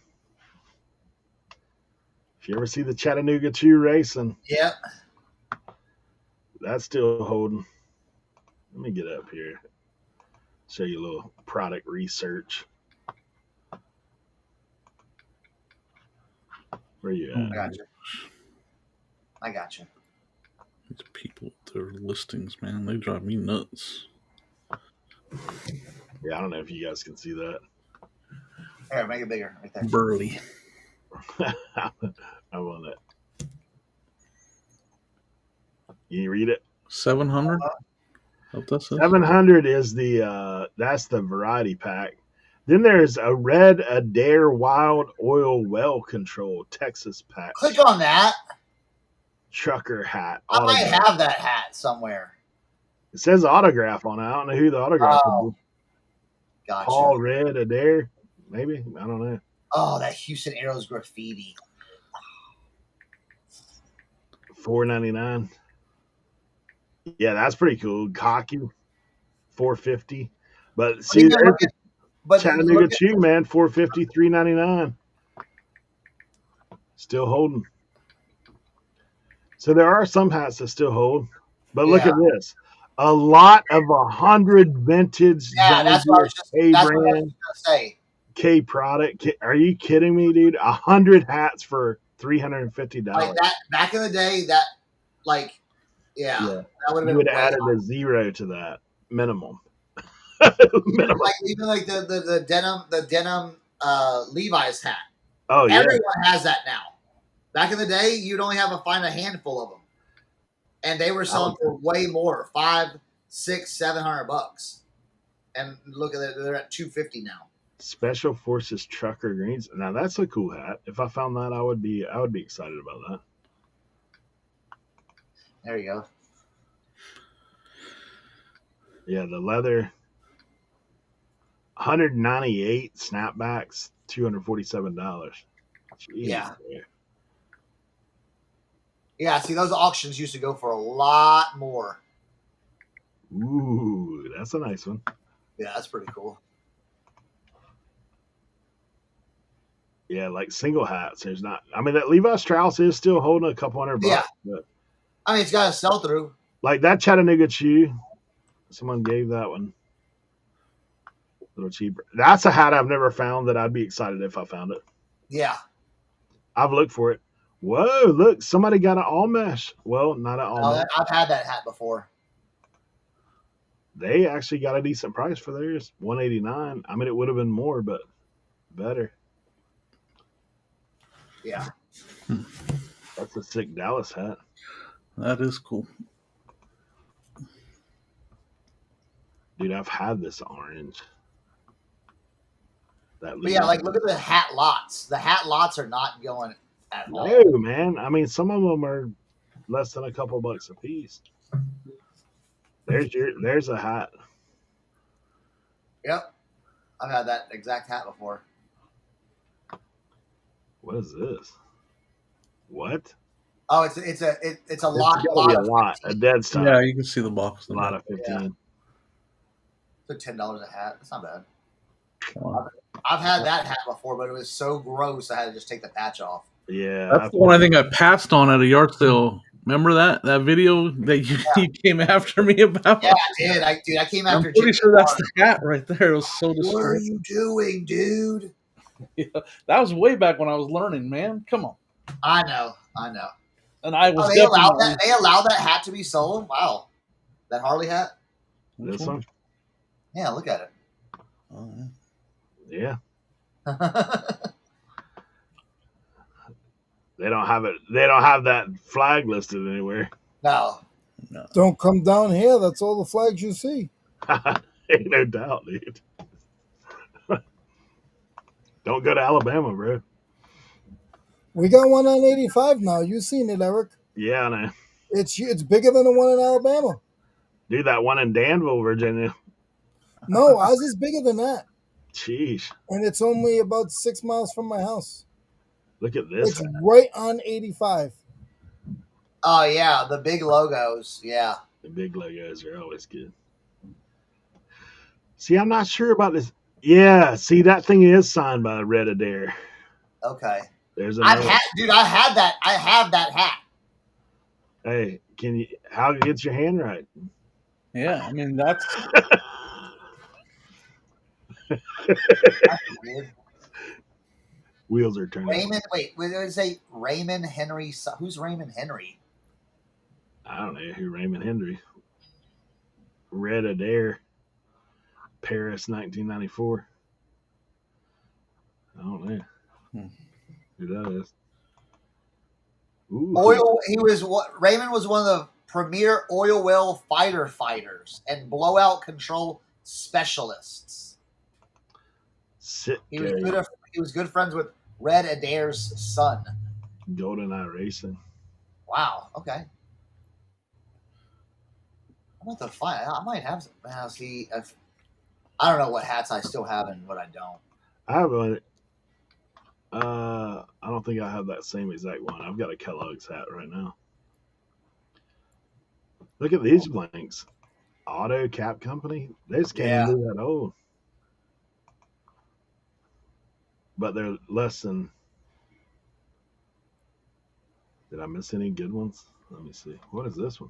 Wake Forest. Huh.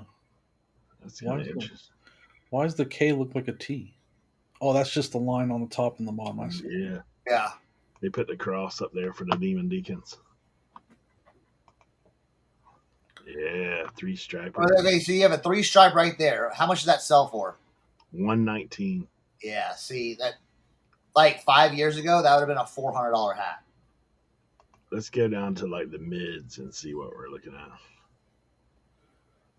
Casablanca Ceiling Fan Company. That's kind of wild. We circulate.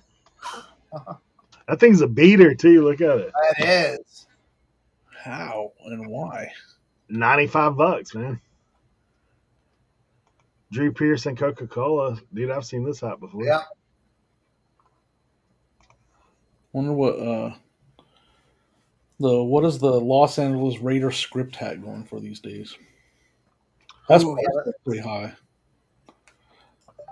Well, if one sold, it sold for less than 100. Because it's not. Well, it probably wouldn't be on here. Let me see. Yeah, probably be under NFL. Let's do sports. Sports hats. Or just put sports specialties. Because that's where the money. You know what I'm saying? That's where the money is. Yeah. You're gonna make me unpack this hat of Jimmy's.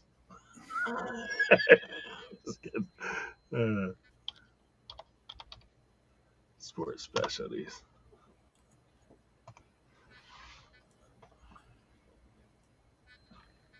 Bro.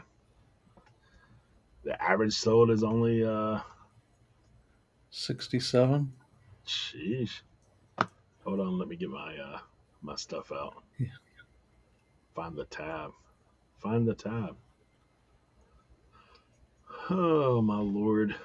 Too many tabs open. Sorry guys. Where are you? There it is. Top one for 1700. Let's go. Houston Astros, huh? That's that. Click on that. Click on that. Let me see that. Click on that. I want to see that. It's got the hang tag. Problem is, it only gives you that front page post. Never seen that. What's that Jordan one right there? White Sox Jordan 45 sports specialty on tag hanging up. Yeah. Yeah, on tag stuff. I mean, gosh, that's gonna go 1,000. There's the Raiders right there. Raiders right there. Yeah, $750 for that one. Ooh, Right. for even sweat stain. And look at there's stuff all over the hat, dude. Yeah. That's the best hat I ever found. Well, yeah, that's the best hat I ever found. Jeez. I got like $250 for mine back in the day, though. $750.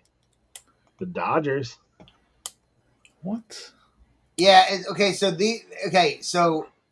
these are those sports specialty all wool hats. Yeah. Baseball all wool is doing numbers right now.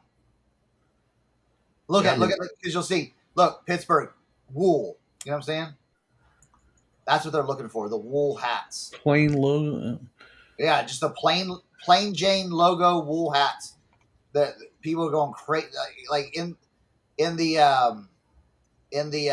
some of those hat groups. That's all they're like right there. That's St. Louis Cardinals one right there. Same thing. Boom. Look at that thing. That looks like it's. Why Yeah. is it? There's a streak of It's fade a- right there in the middle. Yeah.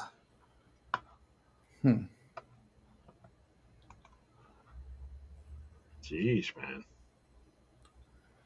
LA Kings. That's a nice hat. Yeah. Yeah, the Raiders are still up over 400 for sure.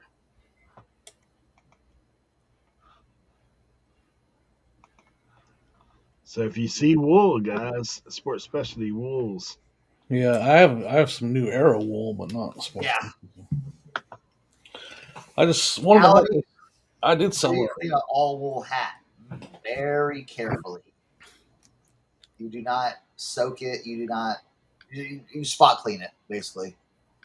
Yeah, get you a little brush.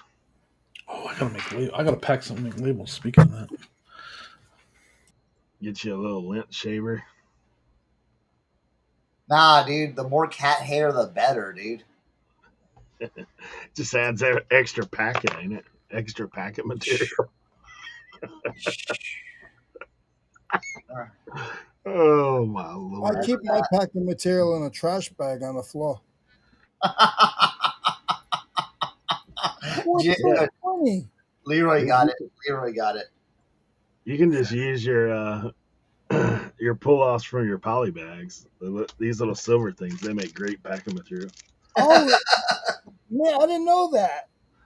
Yeah. I thought it was away all the time. How about a pizza That box? and after you print your labels, like this stuff right here, perfect. How about a pizza box? Pizza box, Chinese takeout bags, yeah, all that Yeah. stuff's good. And you get a little air freshener when you go with it. Or you go through. Never mind. We'll stop. I almost went too, so like, don't worry about it. I know, like it's one of those things you can go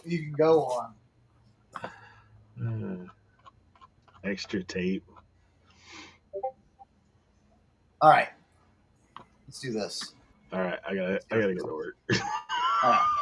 You guys have been slacking. We're down the rabbit hole. Pop-Tart and cereal boxes for shipping. Okay, serious question. How do you clean an all-wool hat? Did you already answer that? Yeah, you spot clean it. Don't ever soak. Don't ever wash. Like don't do that because it'll shrink, it'll bleed, it'll do all those things. So you just clean it by hand basically. If you want more details, you can go watch Cernochsconnection's hat camp from years ago. I'll tell you, if you're gonna do the like, if you clean the sweatband, it's good to put something behind the sweatband. Yes. So it don't soak into the wool up front. Get like some frog tape, or frog tape works good. And basically, you just what you would do is this is a flex fit, but say like this is all like white and brown. Take it down, put that frog tape here, and put it like over here, so it doesn't bleed through. Because sometimes you'll have, that's a good. Yeah, that's an extra tip because Leroy is our sign. Oh, it's just because it's the camera. I was like, dude, it looks like that sign is backwards, and it is. It's just the camera. Oh. All your signs are backwards in the camera. Y'all want to see some Mama Cernoch stuff? Jimmy, text me your address, bro. Pokemon ball. Jimmy, I wouldn't do it. All right, look at these. So this is the stuff that I told my mom just to like put in a box and send because I'm gonna sell it for her. Adorable. Oh. Oh, wow. And then you have her friends. Okay, boom, look at that. I mean, ridiculous. Oh, look, these were. I was like, I gotta get those. She made hot potatoes.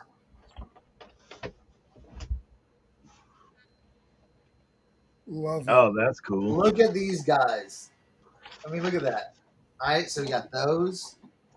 I mean, we got a whole box of stuff. So,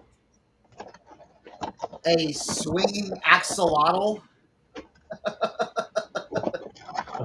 I don't know. It just, I was like, yeah, throw that in there. Oh, then she has like these aliens she made. She made like 3 different sets of aliens, and I'm like, oh, I need these. We'll sell them together. Oh, they're cute. Yeah, and then she's got these, and then there's another set. But oh, she made these. She was like, oh, there's these teardrop guys. I'm like, Mom, you know what you made? And she's like, no. I said, Mom, these are basically World Industries logos. The Wet Willie and the other guy and the skateboarding dudes. Yeah, if you go look at World Industries, they have a guy, like. I just sold a tech deck that was that guy. But yeah, you know what I'm saying? Yeah, Wet Willie. What was the other guy? What was this guy's name? Wet Willie. I can look it up. And this guy. Oh, I don't have him. Yeah. Yeah. So I'm like, I'm just gonna make them. I'm just gonna tell them that those are that. Then, oh man, then she made some big ones like this, the little mush that we call them mushies, the mushroom cool. guys. So Those are cool. Dude, those things are gonna fly at the rave. I know. That's what I'm saying. That's what I was like. Just sit. Yeah, I was like, because we went on FaceTime. I'm like, see that box right there? Yeah, I want that. That. We got Derpy Dog. Okay, so sometimes my mom messes up, and we're like, Mom, it's not messed up. Yeah, just feel rude. Create something else. And so she like put the mouth on wrong, and my brother was like, no. He goes, let me cut out a little tongue. We'll make him a Derpy Dog. You know what I'm saying? Like, yeah, it didn't mess up. We just made something else. Timothy Doyle says 50 a piece on this though. Oh, dude, some of these. Well, look at that big Pokemon ball. This one's gonna be high end right here. Hey, my friend needs to get in. Oh, is he back? My phone keeps overheating. Now, All right, Leroy. I need Leroy for a second. I'm sorry, guys. Emergency. Cat, I got you, girl. Ma Dukes is here. She says hi, everybody. Hi, Dukes. All right, put me on the big screen, please, for 1 second. I just got to ask Leroy some questions. All right, Leroy. Craftsman, Let me know if these are worth it or not. Craftsman, I need to see the V. What V is it? Flip it over. I can't see it. Okay, it's a double V. That's an old one. Put any of those you see aside together. Okay, double V. This one's not double V, but this doesn't say anything anywhere. Flip it over. It's blank on the back. What size is it? It doesn't even say the sizes. There's no size on the head? Nope. Let me see. Really? Hey, yeah, I see something right there. What's that say? Where? No, she said the sizes. Wow, that's weird. I'd definitely list that one because there's something up with that. All right. Fuller. Fuller's good. That's just a wrench. Chrome You gotta back up alloy. a little bit. Tim, you gotta back up a little bit. Down more. There you go. That's a little better. Flip it over. That's a 12-inch. No, it's a 10. That's still good. That's a good one.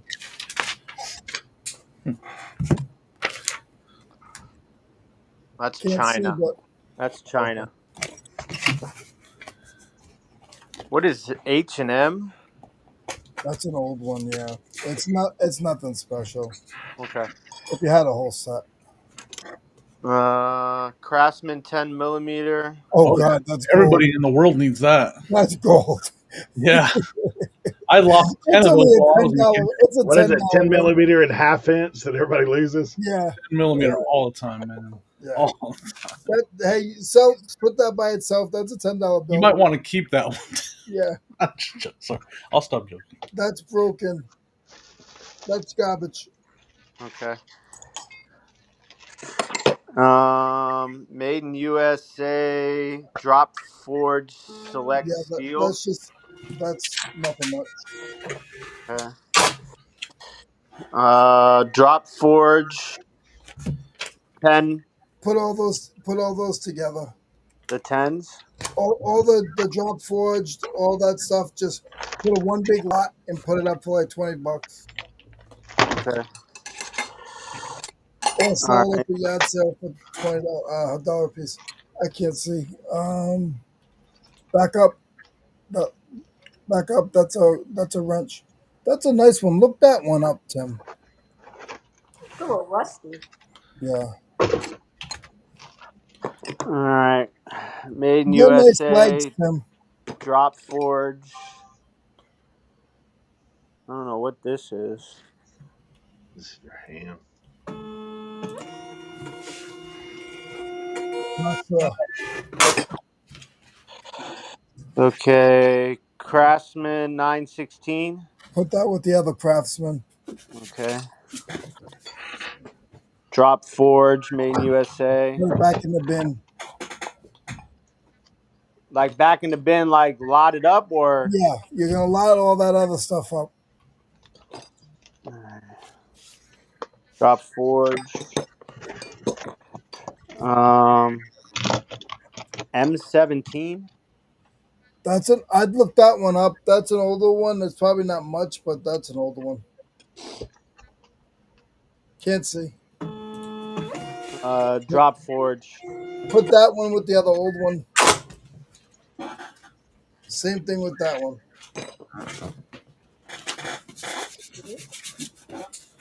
My mom said this one was cute. It's a big Allen wrench. All right. So it's So definitely worth it to lot the drop forge stuff up and put then all list the the drop forge craftsman. stuff together. List the forward by itself, the adjustable, and look into that. That craftsman with nothing on it that could be a gem because I've never seen that in my life. Okay. All Hey, right. Thank Marjorie. you, bud. Yep. All right.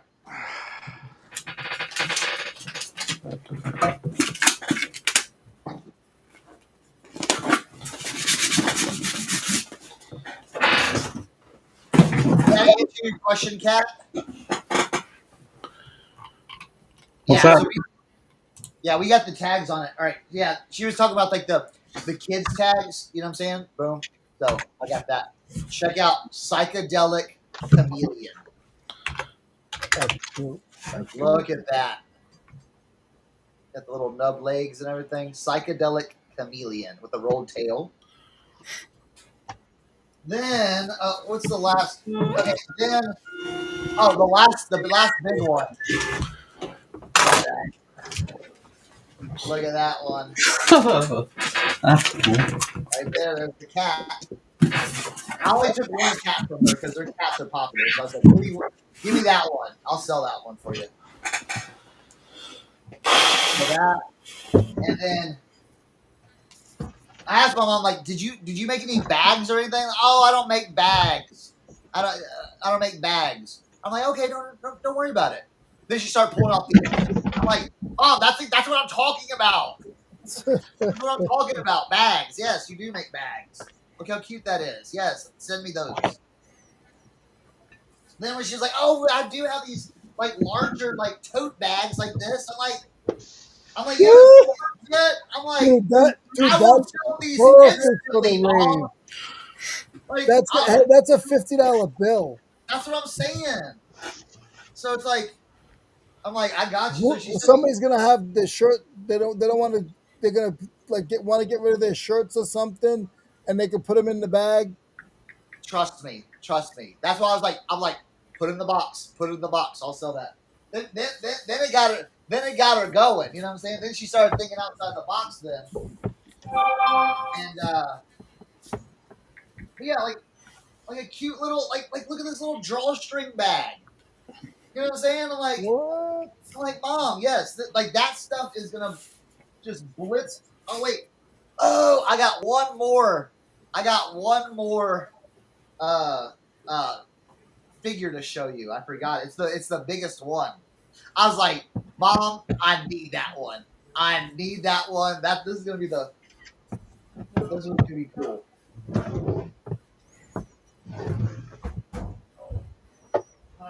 The big pickle.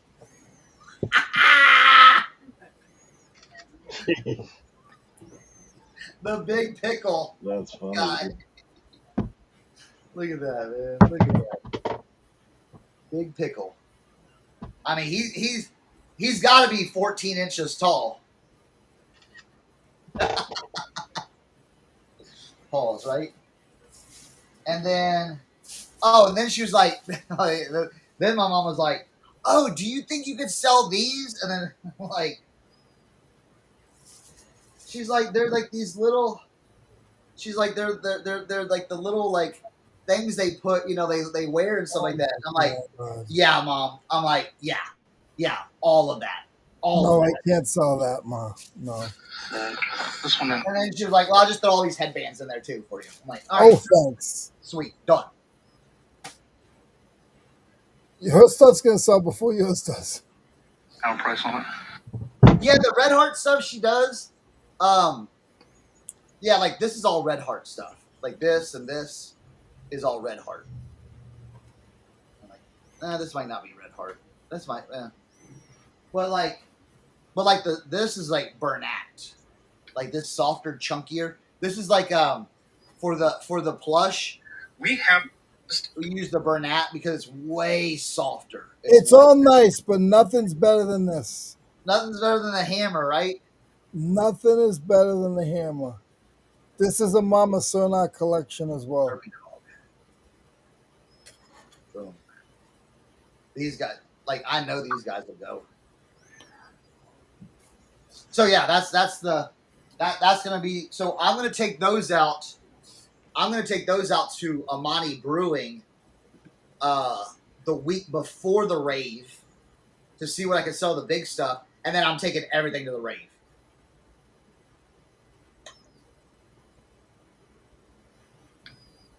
Because I've got the new van, I can stuff that stuff in there. Oh, this is... Yeah, see, these right here, these are made out of Red Heart.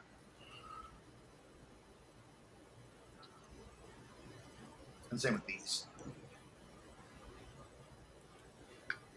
But she made these for me because I got a guy that sell gum at the rave.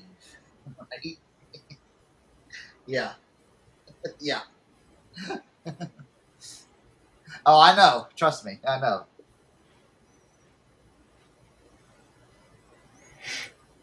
All right, I'll look it up, Kat. Yeah. I'll speak with Mother. All right, let's get back here. Bam. All right, let's go put those where the dogs can't get them.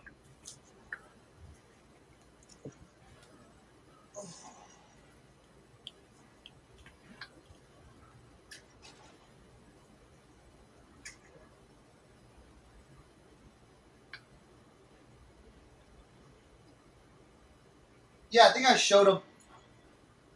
She made a bunch of these already. She made a bunch of keychain stuff. These are pop-up mushrooms. Oh, yeah.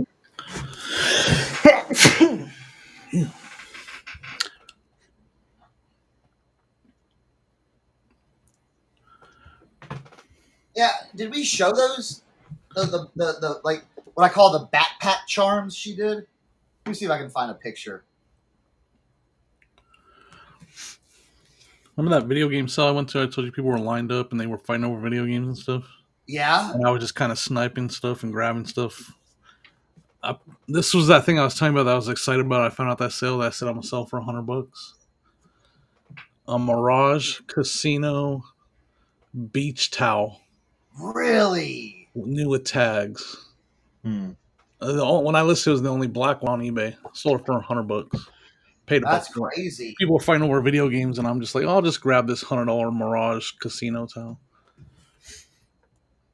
That's what I get excited about, especially when that stuff, all those video game people are going crazy around me, and I'm just like, snipe, snipe, snipe. Yeah, I'll grab that. Here. I think the same thing. Like for me, it's almost like I win. You know, you guys just bought all these $2 video games, and Yeah, exactly, man. I And they were win. paying up big time for those games. Like I they go were, through that every weekend. These guys, they Snap-on guys, they run around like chickens with their head cut off, and they'll be like, now they already know. They're like, oh, what's in your bag? Or see, I don't know how Cernoch.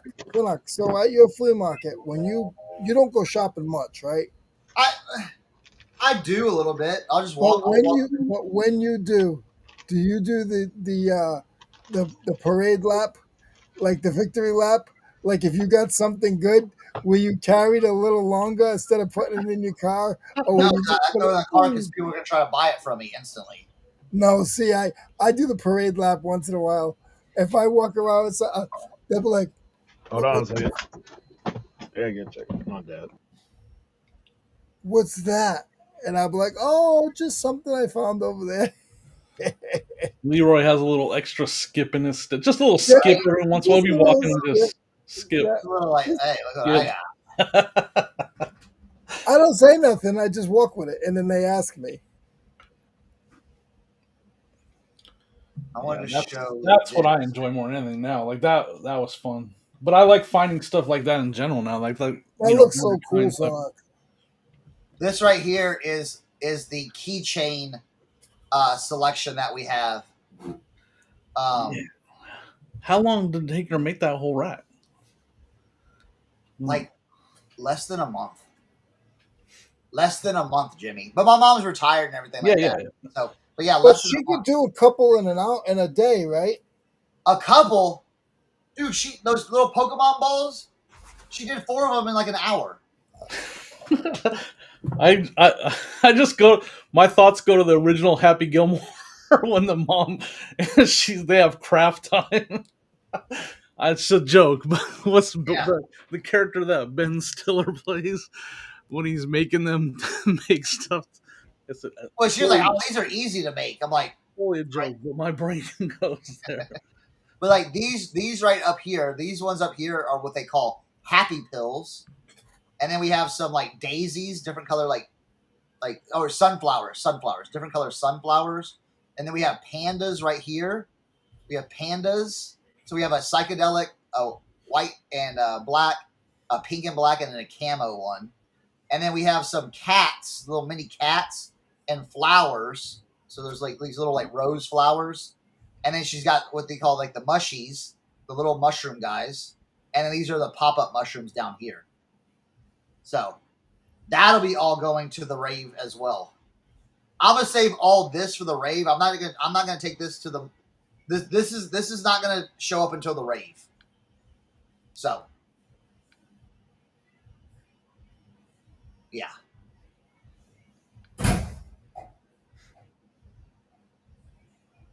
How do I remove that? Bam.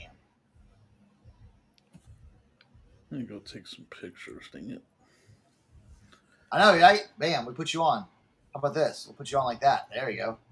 Make you even bigger, Leroy. Switch it. We'll switch you guys. So yeah, that's the plan. That's my plan to do that. I think it'll be a hit. Well, especially now they're making it a 2-day thing. I'm gonna go out there and set up early and have it all there. What? Because you know what else, Cernoch? If it's something that big, the people that run it, they'll buy stuff. Oh, I know. Yeah. The people that work it, they'll buy stuff before the show starts. Exactly.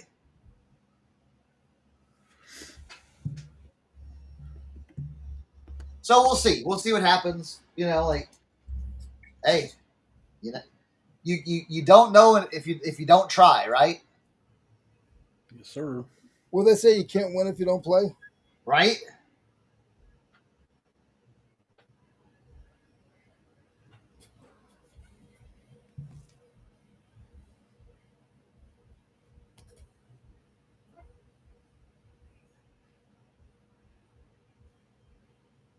But I'm doing even more research because one of my girls that buys from me, she does like these shows too, and she was in Baltimore, and she loves just taking pictures of like people holding up the stuff that they buy, and it's like, oh, that's mine, that's mine, that's mine, okay, that's mine, and I'm like, all right, I'm kind of keeping mental notes of like what's selling of hers as well.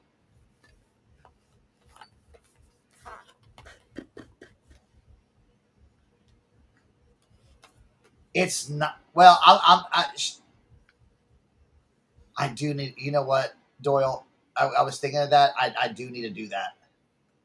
I'm gonna make her some stickers to put on there. Yeah. Maybe some QR codes. Oh yeah. Where did you get? I saw that. Let's see. Bam. LaDonna's got something here. Bam.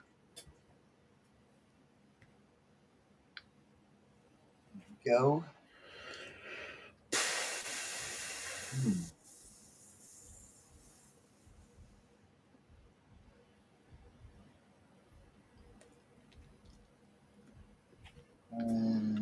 There we go. In August, we're having a jewelry sale to help raise money for them. And then where is that going to be?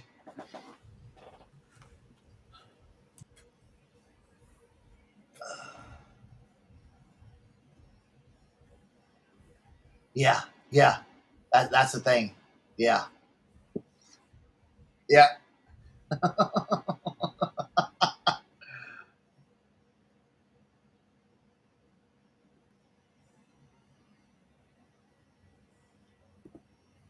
Okay, there you go. Yeah. Well, see, we haven't gotten that far yet, Doyle. We haven't gotten that far. I know. I got her on Instagram.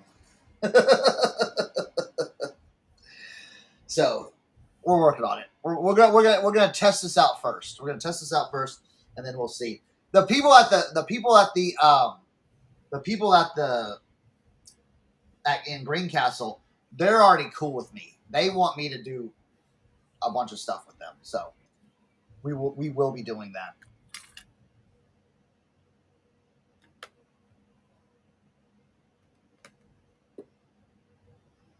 We will be doing that. All right, let's see. Bam, let's close that out. Let me try to find, let's see. Where is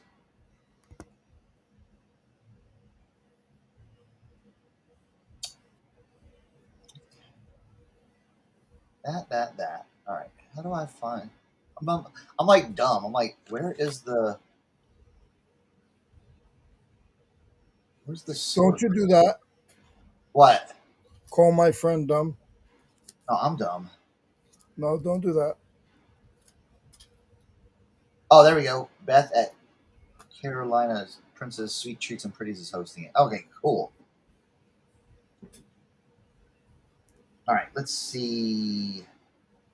All right, I got. You know what? Should I put a cool background? Let's see if we can put a cool background on something.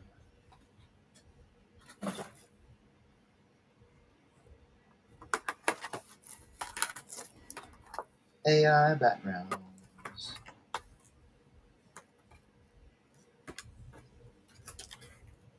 I feel like today is going super slow.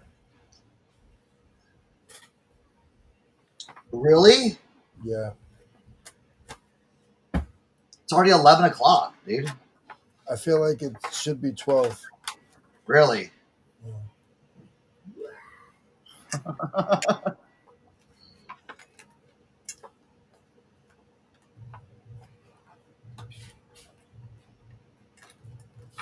See that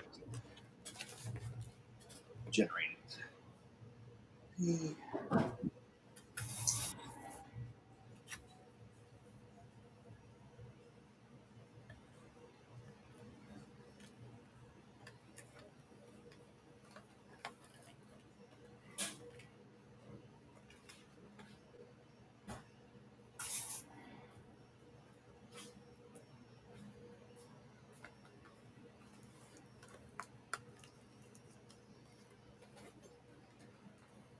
All right, man, let's try this.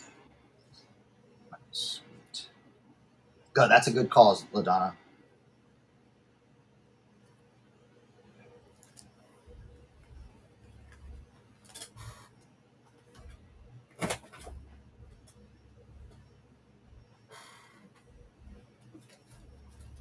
So, like, I might have something cool. What's up? I might have something cool. A vintage Wolford's. There you go. Yeah.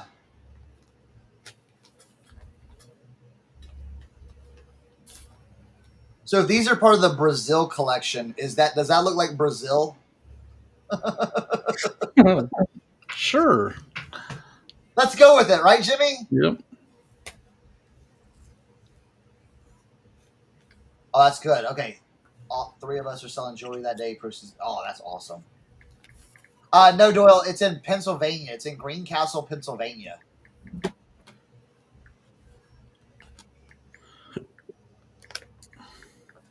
They're calling it Base Gardens for the event. It looks like Smoky Mountains. Yeah, but it's more tropical. See the tropical? It's a little more tropical, and there's a little more humidity in the air. I feel like. I mean, not that it's not the humidity's been here like this week or this all summer. God, I feel like this is like the hottest summer I've been through up here. Oh man, I'm probably with you on that. Are you? Dude, how many times have you just gone outside and just sweated through your shirt? It's like every day for me. If I'm not on video, because we're on video right now. If I wasn't on video, I got no hat and I got my muscle shirt on. Yeah. So Cernoch, this is not plastic. It's actually metal. Is it metal? Oh wow. Yeah. It's just hot. Yeah. You have a pig food vendor friend in West Virginia. Now, where is he at in West Virginia? That's all that matters, because we're on the East Coast of West Virginia. I always like to joke around and say we're the East Coast elites of West Virginia. All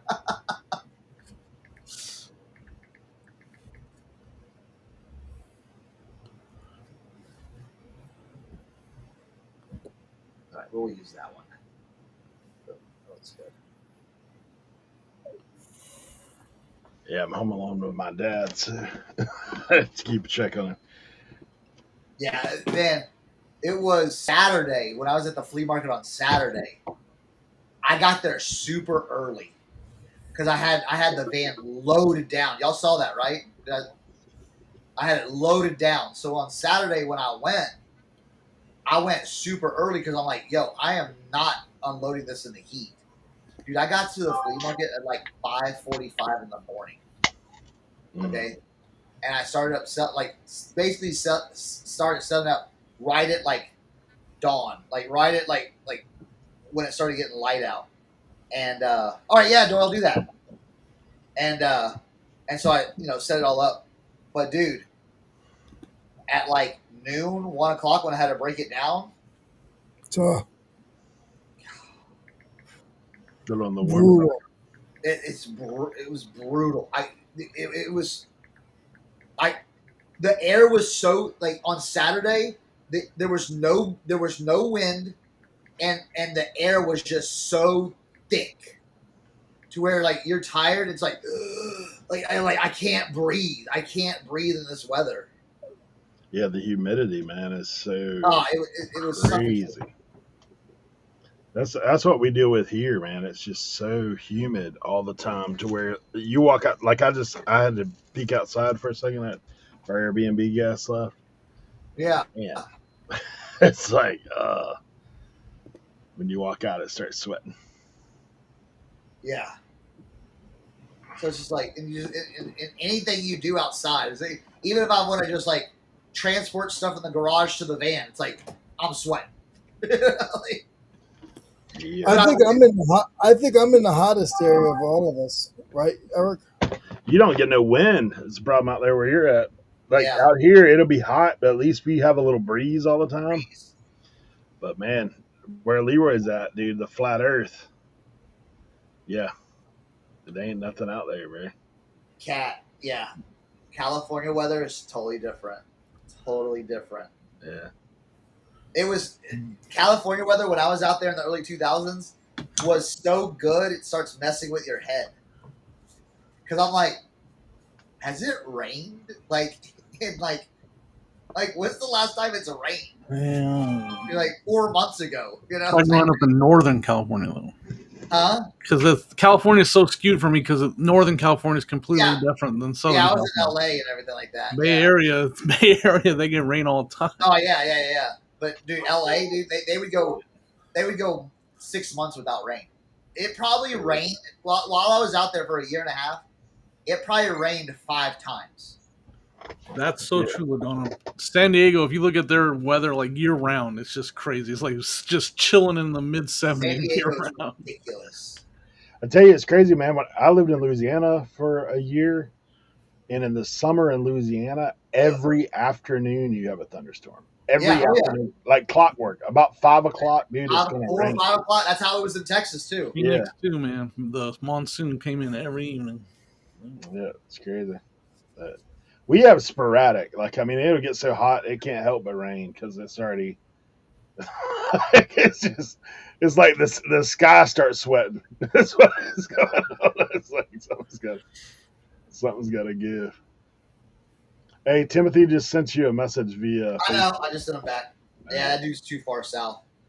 That dude's in the cut. Let me just say that dude he sent me is in the cut.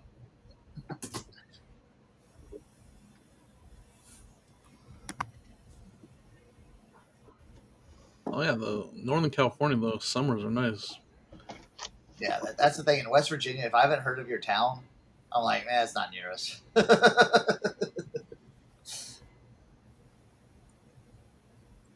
Yeah, dude is in the. Man, that's a. I'll tell you where the, like I say in the cut, but that's in that's in an area where it's very, very. I hate to say it, but that's one of our poorest areas in the state.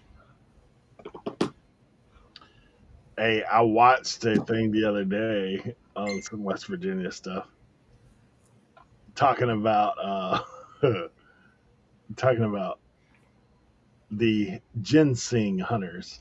Yeah, Yeah, them jackers be shooting at each other and stuff. dude. Though, all right, so you got the ginseng hunters out here, and then you have not out here. You got to get again. We're like, how would I describe where we're at? Let's see.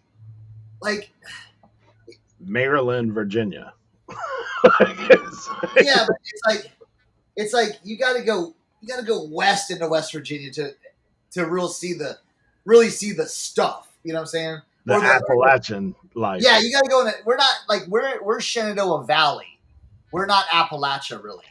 You know, but if you go a little west, they hunt for morel mushrooms. Have you heard of that? Yeah. Those bring a lot of money, dude. A lot of money. Like they'll sell like a little baggie of them for like $60, $75. So, you know morel mushrooms and the ginseng. The ginseng guys are crazy though. Those guys are crazy. And because the morel mushrooms and the ginseng, the thing about it is, it grows so naturally and so randomly. So you might have a ginseng patch right here one year, and then for the next 10 years, ginseng will never grow there. You know, it'll be, 500 yards that way, or, deep in the woods. Same thing with morel mushrooms. Yeah, that's the thing, man. Like that stuff with that ginseng is. I was watching the show because I get drawn into stuff like that sometimes. Well, that's where the thing too. You start walking out in those woods, and if you on someone's property, they're protected. They think you're poaching from them. Yeah, I mean, It's crazy though. I mean, I was watching that stuff. I mean, of course, it's kind of like Wicked Tuna, right?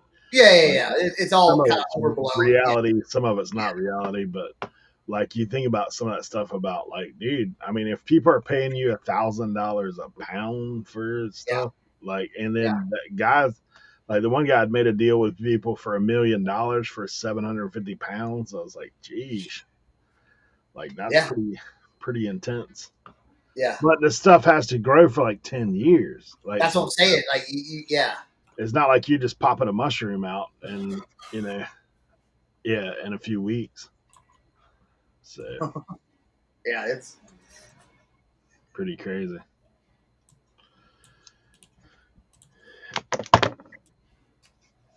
perfect. All right, cool. I'll send that out. See if they want to. No, let me just see how far that is, though.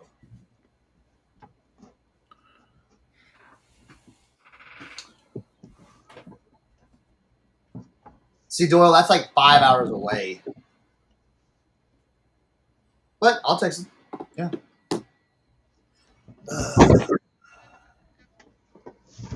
Right, Cat?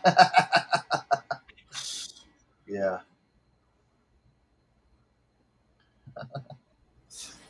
Dude, what, Sam, the guy I used to do that show with, dude, like my man had a bedroom that he's growing mushrooms in. Oh, I know, dude. Yeah, I mean, he would show me that stuff. What he did there was super smart, man. He went around to like all his like organic grocery stores, like all the like, the fresh market kind of thing and that kind of stuff. And he's like, hey, I got these, like, because he was growing all that morels and everything else. Like, he was growing that stuff. He was also growing some other stuff he liked to Oh, sample. some psychedelics. Yeah, the funny mushrooms. Dude, he's back. He's back to physical therapy now. Is he? Yeah. I'll never forget that one episode. He didn't say a word. He just smiled the whole time. He's cooked. That was towards the end of our run. Yeah. Oh man. I mean, he was there, but he wasn't there. I tell you what, it's so crazy, man, to think of that dude's life. Like when I first met him and we got talking, like it's interesting. Like Jacob and the now hit him Fargoff is what he's called. Yeah. But man, like we all three got together, like we didn't know anything about anything as far as reselling for the most part, and just started interviewing everybody and doing that stuff. But then like to hear his stories, like dude, it's crazy. That dude was when Alabama was on that heavy run, like he was their physical therapist guy. Yeah. Like, yeah, I mean, with all them like studs coming through there, Alabama during the time, Nick Saban and all that stuff. And then Chad Pennington, like he actually helped rehab Pennington. Oh, really? Yeah. Gotcha. He worked for the Jets for like a year. I was like, that's crazy to think, like, that, hey, you're right there. Of course, he's like, man, at the time, reselling was the furthest thing for my brain. Otherwise, I'd have been getting autographs like crazy. But, yeah. But now he said that stuff got him off drugs, off of, hard drugs. Yeah. That's what he was always talking about. I was like, I don't know, bro. I like to be in control at all times. I don't want to. Everything we're dealing with is NyQuil. Yep. Yeah. Does anyone need a taxidermy black bear, like a bear on a rustic pack out wall mount? Bro. Yo. Obi, how are you gonna ship that rig, bro? On a crate? Right? That's crazy. Hey, it's probably worth some money though. Oh yeah, dude. Yeah. I've made black bear before. I have too, actually. In a stew. Like a roast. I've had black bear before too. Like eat it? Yeah. I've never had bear before. So it was one of those things where he told us afterwards though. Yeah. Oh, really? Like that roast that we had. I tell you what they did to me. So I used to run the bread company. The lady who ran the thrift store for the bread company, she was a little redneckish, let's just say, right? She liked to hunt and all that kind of stuff. And buddy, she came back. She said, I shot a bear over the weekend. She said, "You ever tried bear meat?" I was like, "No, I can't say that I have." She goes, "I'll bring you some." So the next day she brings me. She has this little Ziploc bag, right? And dude, I bit into that stuff, and I was like, "This tastes like liver." And she's like, "Oh, that's the bear liver." I was like, "Why would you bring me that?" She's like, I said, "I used to eat." I said, "Usually liver needs to be accompanied by onions and gravy, like to kind of must out that thing." And she goes, "Well, here's the tenderloin. The tenderloin was good. The liver was liver. Like it had that strong stuff to it." But yeah, I mean, I wouldn't go like throwing it on the menu, but it was all right. I don't think it's as good as deer meat. It was had a little gaminess to it. But yeah, I've done that to my wife before with deer meat, man. We made spaghetti one time with some ground deer meat, and she's Oh, like, that's dude. Deer meat's totally different though. "Yeah." The best I've ever had it was there's a guy out here when I worked for the bread company. There's a guy that he has a smoker, like one of them industrial smokers that rolls it around. Dude, deer hams in there, and he would slice it thin like roast beef after it's smoked. Yeah. Oh my gosh, bro. See, my dad would always take the back strap, Yep. like a tenderloin, Yep. and just cut it into medallions, beat it Oh with a yeah. hammer, or beat it with a tenderizer hammer, Yeah, and yeah. bread it like chicken fried steak, basically, That's good, bro. Yeah. bro. Yeah, we have friends of ours now that make deer jerky. See, But that's the one thing that's the one thing that my dad would never do. you wouldn't He's make like, jerky out of it? well, because the jerky you had to make it, they would make it out of the tenderloin. He's like, you're ruining the tenderloin. You're just sucking all the moisture out of it. That's the best part of the deer. Don't do that. I'm assuming that's Justin, because I know Justin's traveled overseas some. Like I was in South America. I'm pretty sure I've eaten horse. Cause like after we had our food, I was like, I looked at the menu afterwards. Like they ordered for us, and I looked at the menu afterwards. I'm like, dude, I'm pretty sure that's the Spanish word for horse. I'm pretty sure that's what that is. And then, so I asked them afterwards. I was like, was that horse meat? And they're like, they didn't say anything. So I was like, dude, I'm pretty sure they fed us that horse meat. I've had it before I've had it at the. Well, I used to work at a smokehouse, so we had it there. Y'all want to see the weirdest thing I've eaten at the smokehouse? So these guys, so in South Texas, they have these huge ranches, and they basically import animals to hunt. Now, whatever your thing on hunting is, it is what it is, okay?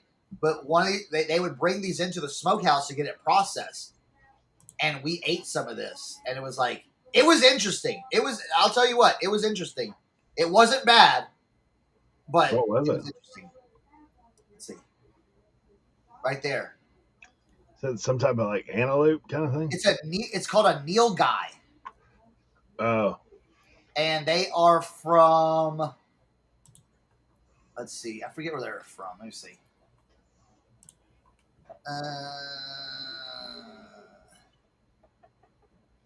I'm on the.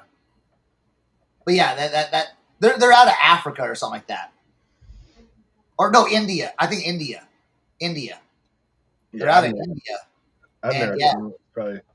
They dude, when I was in India, like I've had water buffalo milk and stuff. Like they use that. That's a mainstay, bro. Yeah. Like, So they use that more than cow. that's a more of a water buffalo esque type. Yeah. You know. Looks like a yak. Yeah. Yeah, there's some interesting stuff over there. Some mystery meat going on. Of course, there's not a whole lot of meat, so if you get those Neil guys, dude, they had so much meat, dude. Yeah. There you just can't eat a whole lot of it. They say some guys do eat the water buffalo. I've never had it that I know of. Over there, you eat a lot of goat, man. If you want something besides chicken, it's going to be goat. Cabrito. Yeah, goat or Yeah, I forget the other thing they call it. It's essentially goat. Yeah. But the bad thing over there is they don't butcher, dude. Like they don't butcher like we butcher. Like they don't take meat off the bone, dude. They just hack it up. Just hack it up, yeah, and Yeah, stew it break and the stuff like bones that. off into the. Yeah, so you're constantly spitting stuff out. Sometimes you get Nice. a little hairy goat. Sometimes there's a little hair on it. Just a little bristle. You can brush your teeth while you eat. Right? Every now and then. Yeah, I've had. It's funny because I honestly I kind of have like an iron gut. I can eat about all of it. Like it doesn't bother me.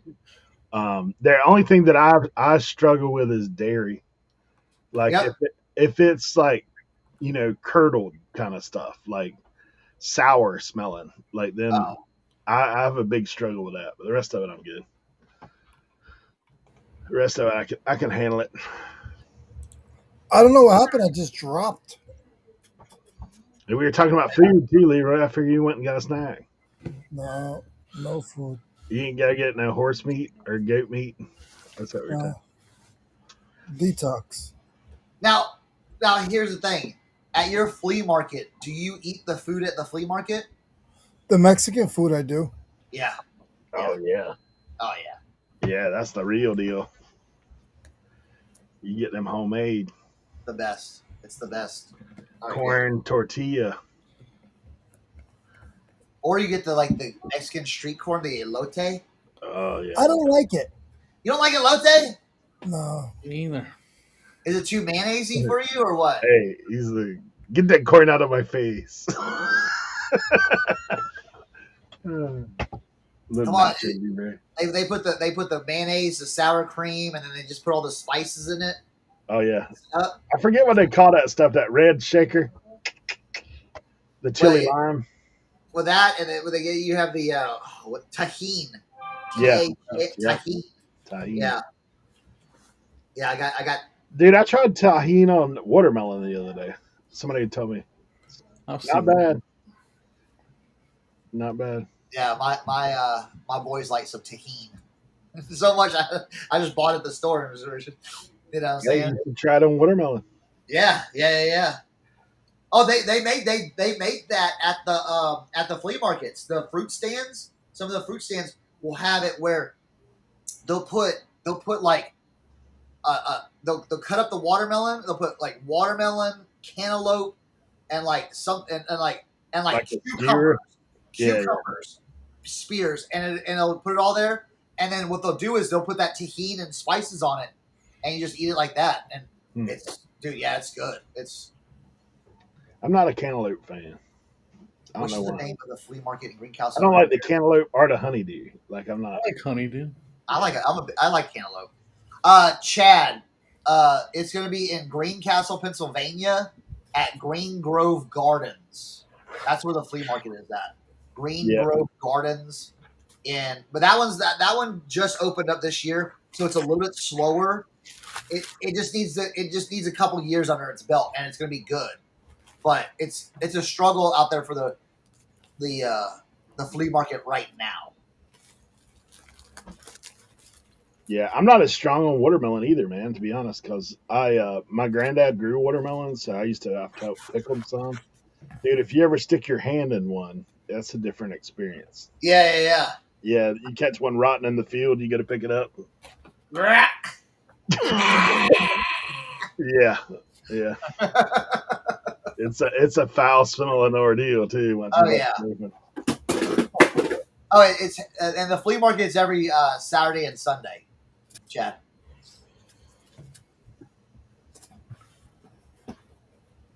Yeah. Come down here, flea markets every day. Yeah, you do. I know, that's crazy. Except for Tuesday. The land of fleas. Except for Tuesday. There's no Tuesday flea market. Huh. We have flea markets never here. I don't go to flea markets. I know you gotta drive an hour and a half to get to one. I know there's some YouTubers that I was friends with before, and they used to go to thrift stores all the time, and I told them to go to flea markets, and They really didn't want to listen to me. It's crazy because now they're making millions of dollars off of videos, and they're going to flea markets. Are they? You know what's funny? What do So I know? What do I know? yeah, that bald Here's, hurricane guy, huh? here's my thing. Would you say? The bald hurricane, that guy. Is that who you're talking about? Yeah, that's 2-in-1. But anyway, um, the thing is, the way I look at flea markets is, you go to a yard sale. I haven't gone to a yard sale in over a year. Not even got out of the vehicle. Okay, you go to a yard sale, you might find something you want. You're gonna go drive another mile. You might find something you want. I could go by 500 vendors, and if I don't like something, I walk 20 feet Yeah. and I look in somebody else. And the crazy thing is, you think, oh, these guys, some of the indoor guys, I don't mess with. But if I really needed stuff and I paid attention, they all get new stuff every day. You just don't step aside. I stay outside. But I think it's one of the things too. Like if you know what like you're familiar with it. I mean, and if you do it enough, just like everything, like yard sales, like the long yard sales, all that kind of stuff. We all now like we've been to enough of that stuff. You can look and say, this is the clean out guy. Like that's where you're going to get a deal. This is the professional vendor. Stuff's way too neat and way too everything's got a price on it, like Yeah. super high. And you go around like so. There's different ways to shop each booth, right? Like if it's the clean out guy, you want to make a pile. Yeah. He's going to give you a deal. If it's the antique guy, you're looking for the one thing he don't know about. Yeah, exactly. Like all the stuff that he's telling you about, you don't want to touch any of that. Like, or if it's the guy with all the neat stuff with the yeah, bins, you buy a few things to shut your wife up. yeah, there you go. This one guy, man, that comes out and he's got 1,500 bins. Yeah, you just go out and do that. 1,500 pins. Yeah, the guy. Is that, What's interesting is is there's a that few the people that have been to the flea market with Leroy that we know, and we knew them when they were a lot smaller, and now they like I've accompanied a couple of those guys. When I first met Rod went to the flea market with me and Leroy, Yeah. down where close to Leroy's at, and He scored Dave. there. He scored there. Dave scored there. Yeah, we had some of those guys down And then I got a message from somebody local saying I let the YouTube clowns in. there.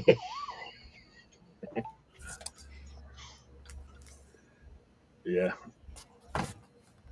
Yeah, I think whether it should be a factor or not, for me, it's I know in my brain, in my simple brain, there's my okey doke for the day, is that it's about the enjoyment of it. I know I don't go to flea markets as much because I don't enjoy them as much. And there's I nothing wrong love with yard sales. And there's nothing wrong with that. There's nothing wrong with that. And that's really all it comes down to in my simplified thought about it. Because I'm sitting here thinking, why don't I go to flea markets? And it comes down to I don't enjoy them as much. I'll go. There's nothing wrong with that. well, I will say with flea markets too. Like if I had a local flea market, for me, it would probably be more of a networking opportunity for Yeah. me because just like I know Leroy and Cernoch now that he's doing the flea market thing, I know that they've met people there where they're either buying or selling. Yes. Like you may have a guy come to if you're set up that now you've got a guy that, hey, I can dump all this on this guy, or you've got a guy who he may be set up and you're like, okay, this guy, this is what he likes to sell, and I can get it cheap what he's gonna get it. And now you've got I mean, I would say that it is a networking opportunity for sure. Like just like I mean, if it's local, if it's if like in my situation, how can I network with guys when they're 2 hours away? Like, but there is a thought always like if you were gonna do storage units or something. If I was gonna do storage units and start doing that, dude, I would network as many flea market guys as I could. Well, Because then you call them and say, hey, come and pick up this stuff, dude. Yeah, I've got this stuff. Jimmy, have you been to the Tiffin flea market? I have. Okay, you have. Okay. Yep. It's a different, it's a different kind of picking. Like we know, it's Yeah. you're looking for the either they missed or they don't know what they have or they're just trying to get rid of it. But you have to sort through all the really high market price That's the thing, stuff, yeah. and there's a lot of that at that Tiffin one. Yeah, There's okay. deals to be had, and I've found deals, and I have friends that have found deals at Tiffin, but it's still a lot of sorting through the market about price stuff that's priced. Yeah. And No, I've been to flea markets. Like I know exactly what you're describing. Where you're just like, like everyone kind of knows that's what they part of want. it. That's part of the part that I don't enjoy is seeing. I don't. I definitely don't have a feeling of entitlement, but seeing stuff that I really, really want and it's priced at market, and I don't want to pay market it's a little frustrating, and it's just an internal battle that I have. I don't have any problem with that person trying to get their money. It's just a little internal battle that goes on in my head. I have that internal battle with clothes. The clothes ain't $1 or $2. It's like, yeah. How much is that leather jacket? $15? Nah. I think if you go enough to the same flea market though, then you already know. Like I know when I go with Leroy, of course he leaves me all the time. He just runs through the flea market when I go with him. He's like he's already made a lap, and I'm still trying to figure out where it was the aisle to go down. But what I have learned just in the few times I've done it with him is like you're looking for the guy who opened the trunk of their car, like the guy who, like, hey, they're a temporary guy. They're not out here every week, and then you can almost tell like how things are set up, how things are. Yeah. Like me and Leroy, I scored massive with him last time I went on clothing because this guy had 3 tables with clothing just piled up on top of it. Nothing was neat, nothing was organized, and I'm just making a pile. And it was all like work clothing, Hess jackets, all this kind of stuff. I'm just like, like, that's great points that Eric's making, because I will admit, and I know for a fact that I am not good at picking flea markets yet. I have not been to enough. Yeah. I don't know I don't know. I know one thing, a flea market. One thing I do know about you got to be there early, and like you're not just competing with people that are shopping there. You're competing with the other vendors that are shopping there also. Yes. So there's a lot of stuff that I know it. I just haven't figured out how to win as well there. Does that make sense? Yeah.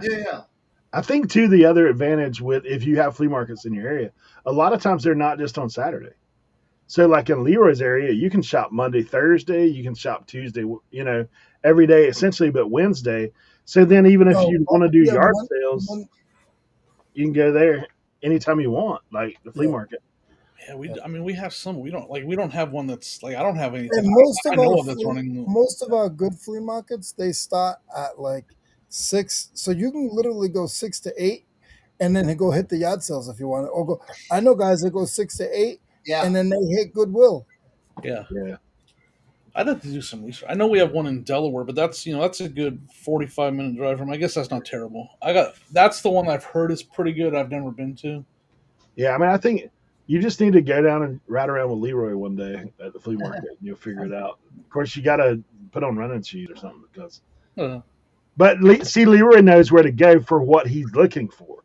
Yeah, but so does the Cernoch. So does the.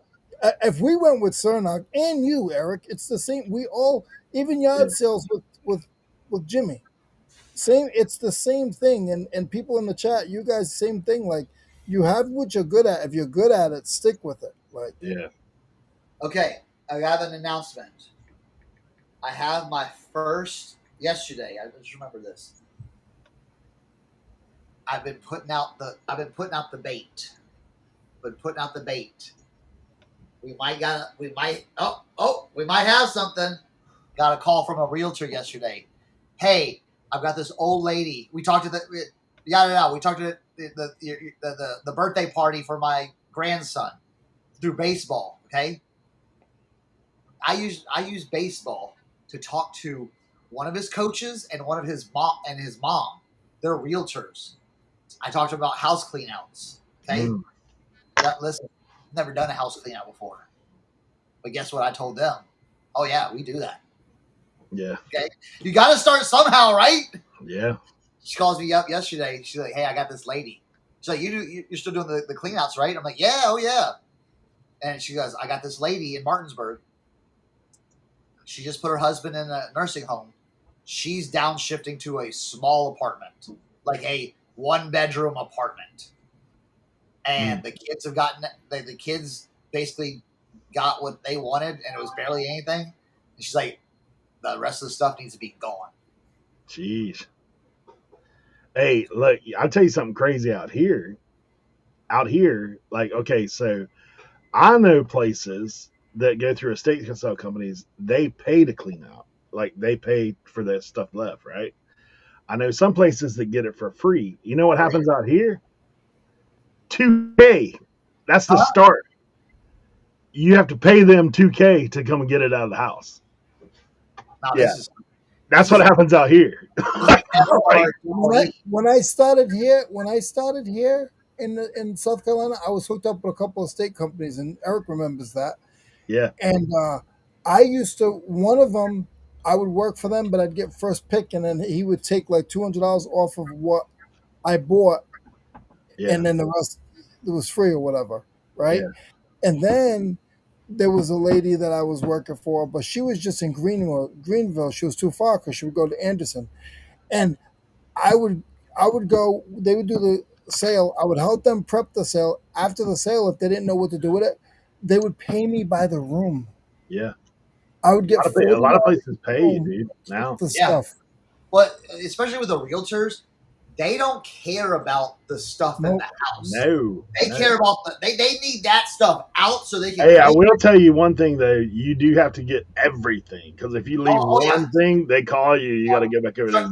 Trust me, it's not gonna be just me by myself doing it. Nah. So I got built up a little crew. I said, when it comes, when that first one comes, be ready. And I already texted a few of the guys and said, hey, this is our first opportunity right here. Yeah. Okay? So that's an important thing too, man. I mean, like, definitely, like we talk about all the time, networking. I mean, we obviously do it over the computer, but in your area, like, I mean, for me, I don't necessarily look at folks as competition. Like, I mean, for me, there are some people, that pick the same stuff I pick, and I'm like, you got that. But for the most part, like, for me, if I had an opportunity that come up to where you could be like, hey, come and get this. I know you like this. I know you like that. I know, this person's going to get that. Like, that's also the advantage of having flea market guys. Like, if you know that people are flea market guys, that they're just looking to make a couple bucks, like, they'll come and pick that stuff up. Oh, any electronics, I'm calling up one dude. Hey, yeah, come get this. Come and get it. Yeah. Okay. I've got a few guys like that where it's like, and then whatever.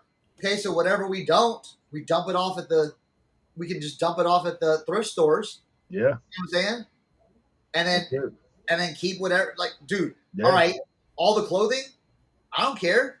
Dude, take it to the flea market, dump it all out on a tarp. There you go, $1 a piece or whatever. Yeah. You know what I'm saying? Yeah. Ride with it, sell it Saturday, Sunday, whatever doesn't sell, put it in trash bags. When are you getting a trailer hitch on that van? Ooh, I know, right? Hey, you can put them on. They're not hard. Oh, I know. Yeah, I know. Yeah. Where's Frank? Is he back? Yeah. Frank. His camera No, it just keeps dropping. It's because your camera keeps on saying low frames. Low frame. Probably your internet. It's probably your internet. Yeah, that's tough, man. For me, I look at that. I think about opportunities like that all the time, especially now. I mean, I've got to know enough estate sale companies now to know kind of what the deal is. And I'm like, man, these guys they're doing pretty good.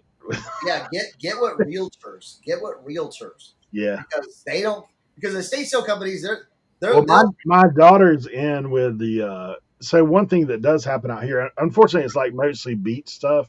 Yeah. But she works for a real estate, and so now, like, there was this thing where if you were into electronics, there was a flood of that for a little while because, everybody had VCR, DVDs, and then they started taking it out of houses. But, one of the things now, people are putting DVDs back in the houses. Yeah.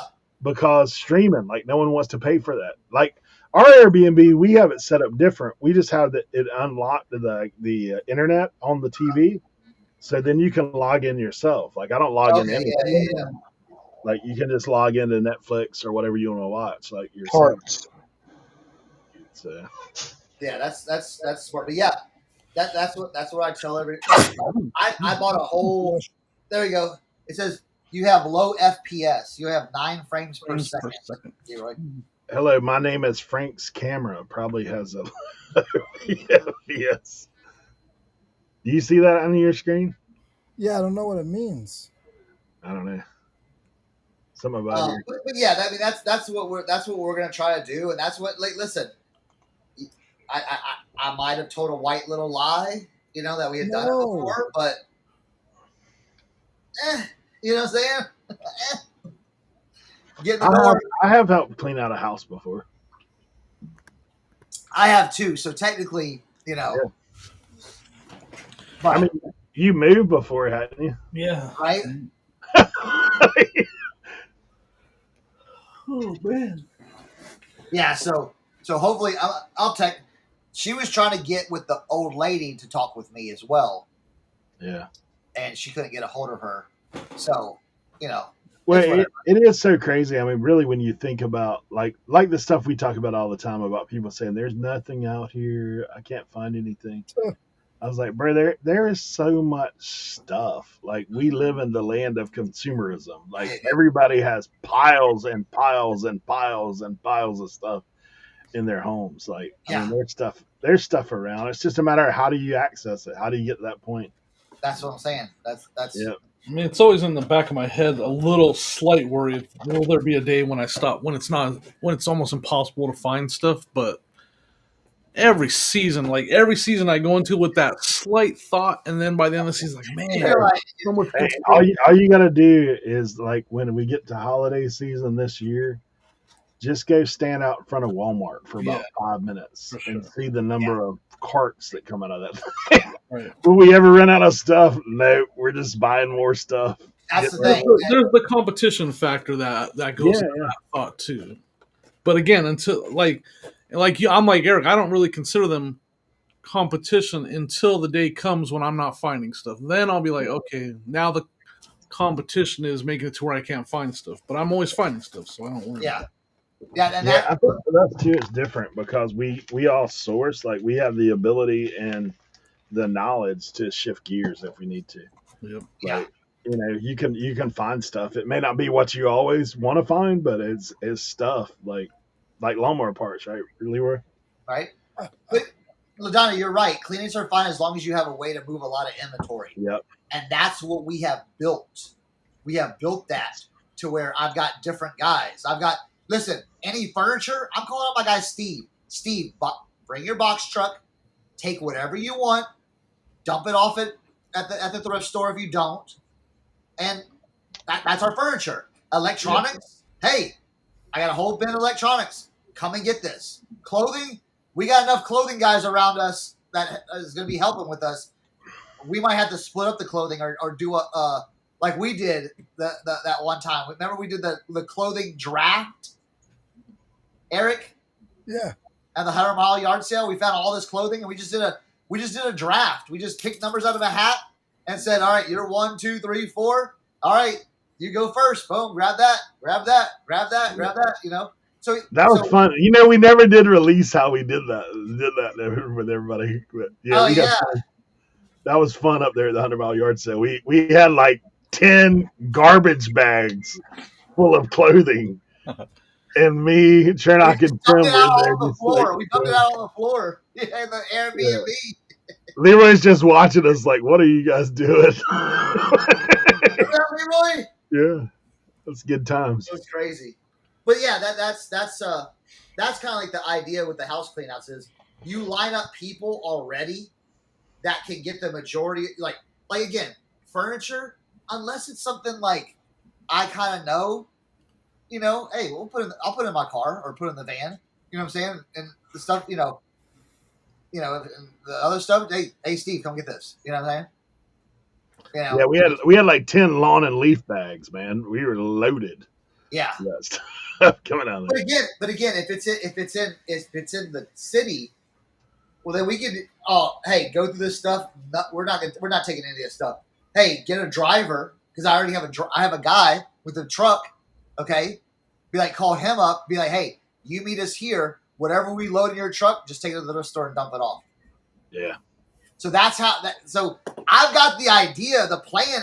I just need a chance to put the plan in place and do it. You know. So we got it there. You've So. got the connection, right? Exactly. That's why I'm not Cernochs picker or Eastern Panhandle picker or West Virginia picker. Listen, connections. It's all about connections. I'll be your connection on something. They can be a connection on something. They can be a connection on something. That's how I've always worked. That's why I'm Frank the reseller. New business business cards incoming. Right? Yeah. Cleanouts. I do need to make some of those because, and what I need to do is I need to hit up some of my other contacts that are kind of stale, and kind of give them that push, like, hey, remember me? You know, I've got a few of those guys who I've talked to, and one daily. now, Colby, what I told them is. And this is a stipulation since we're doing it they don't have to pay us. We are not taking any trash. Yeah. Like I'm not taking trash. Like literal garbage. You know what I'm saying? I'm not we're not doing that. But again, some of these thrift stores around us, they'll take everything. They're not like Goodwill and be like, oh, we're not taking that. We're not taking that. Dude, there's a thrift store on Hatteras. They won't take any donations. And one time my sister took some clothes down there. They're like, oh, we're only taking summer clothes currently. It's like, well, we're not going to take anything to you anymore. Yeah. I mean, that's where people tend to do the charging because it's and it's basically like we're just. So there's a difference between a clean out and a total clean out. Yeah, we're not doing a total clean out. We're removing stuff. Yeah, that's what we're doing. They come in with their cleaning people and do all that stuff. Yeah. Yeah, LaDonna. No, listen. I've already drawn up contracts and stuff like that, liability contracts, because this is something I seriously want to do. We're not doing the trash. That's one thing. And take video of every wall. Yep. Take video of the walls. Yep. Because you don't want to be in trouble for damage either. Yep. I've got this contract kind of it's just a short 2-paragraph contract that just a liability contract for them. And we just both sign and give them both copies, and we're fine. It just protects everybody. Yeah. So they'll probably. And one of the stipulations is in the contract, and I don't know if I should leave it in or take it out. Basically, if we remove it, it's going to be gone. It's not able to be retrieved. You know what I'm saying? So if there was a sentimental, valuable thing, it's gone. It's period gone in the story. Yeah, most people, even estate sale companies, the only thing they will give back to people is if it's tax paperwork or something like that. They were like, hey, we'll turn that back in or whatever. Yeah. Yeah, that's one of them things, man. Yeah, and you never know what you'll find. I know a guy who does clean outs.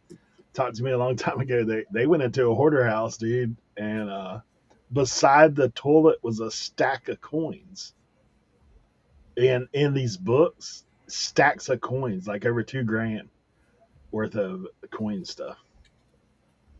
It's crazy. Yeah, that's what I'm talking about. Yeah, I've got LaDonna. We got Pete. LaDonna's like the mom. Yes, LaDonna, I have people lined up, and yes, that's going to be in the contract. I just got to work on the wording and stuff like that. I'm still working with it, Yeah. But I talked to the lady. So you got to tell them like your expectations and stuff like that. The lady basically says you can come look at the house and decide if you want to do it or not. Yeah. You know, like do a walkthrough and say, hey, if this is this something you want to tackle? You know, because again, the advantage that I'm having with some of these realtors is I'm doing it for free. Yeah, they're having to pay thousands of dollars to do that. That's what I'm saying. So it's like, you know, the trade-off, because we get to, you know, take all the stuff, do whatever we want with it versus, you know, so we'll look at it. Hopefully, you know, hopefully it turns into something cool. You know what I'm saying? I know I might be getting over my head, but I've had it, thought about it, and planned it out enough that I think it's definitely doable. It can be a lot. I've thought about that stuff, like, cause like out here, there's really no local estate sale companies. Everybody comes out of other places, and those guys are those guys that they try to do funny stuff. You know, like if you go to the state and everything is over eBay pricing, and you're like, what is going on here? But yeah, They're taking it back to their auction house. exactly, dude. Well, that's what I'm saying. That's what I'm saying is, so like if you're just talking the estate sale guys, they already know that, you know, like they can walk in the house and be like, oh, look at that, look at that, look at that, look at that. Yeah. You know, we're taking, you know, so it's like, but if you get to with the realtors, they don't care about that. No. They don't care. Oh my gosh, Michael.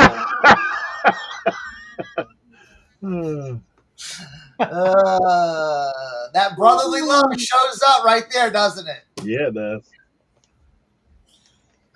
Yes. Hey. That's his nice way of saying it sounds like a lot of work. No. Oh, that's his not nice way of saying it. Hey, I'll tell you some things that I've done, like as I've gotten older. Like I've done some construction work, and right now I'm doing some stuff for my house, but I've done some construction work where there was a lot of pencil work being done on my end, because I was like, hey guys, I can pay you this much an hour, and this is what I need done, and I'll come out there and show you, and I'll get the material here for you, and I'll have the equipment here for you, and I'll stroke you a check when we're done. Like, that's the kind of work I've been doing on the heavy lifting stuff lately. You know what? A back brace is a good idea because. Yeah, it is. Yeah, I should be wearing it more. Hey, start doing some stretching. Oh, I stretch all the time. Hey, I will tell you something too. TINS machine, bro. A what? A TINS machine. TINS machine. Oh yeah. Yeah. What's that? That's a lifesaver is what that is. It is like the electric stem stuff with the little patches that you can put in various places. Oh. Yes, sir. You can get them at like CVS. Yeah. Oh yeah. So you just put those on your back and just zap it? Yeah, dude. You can have all kinds of, you know, stimulation going on. Can I put it on my glute muscle? Because my glute muscle is, I think, anywhere where there's muscle, bro. Anywhere where there's muscle. Because I think that's what's causing my pain. I have a tight Oh, right. if you're talking about Cernoch's body, then there ain't no muscle anywhere, so you don't need that stuff, Cernoch. You're welcome, Michael. Right? Yeah. Jeez. Golly. He doesn't need that stuff, Michael. Right? Yeah. Hand trucks. Yep. Yeah. A dolly. Our guy that has the truck has all that stuff. So, and he will help out. I've already prepped him for it. You know. Hey, have you seen those things? Have you seen those things that those lifter harnesses? Yes. Those things are cool, man. But see, my thing is like, it's going to be basically like we're probably going to have like 5 to 6 guys on the team. You know what I'm saying? Depending on. So that's the way to do it. Hey, come in here. If you want to grab the furniture, grab that furniture and get it in your truck. You know? Yeah, that's the way to do it. So The only thing is it's gonna be like dishware, all that stuff. We're throwing that in boxes. I'm just gonna throw that in boxes, Bring it load to it up the on the mission. truck, and take it to the thrift stores.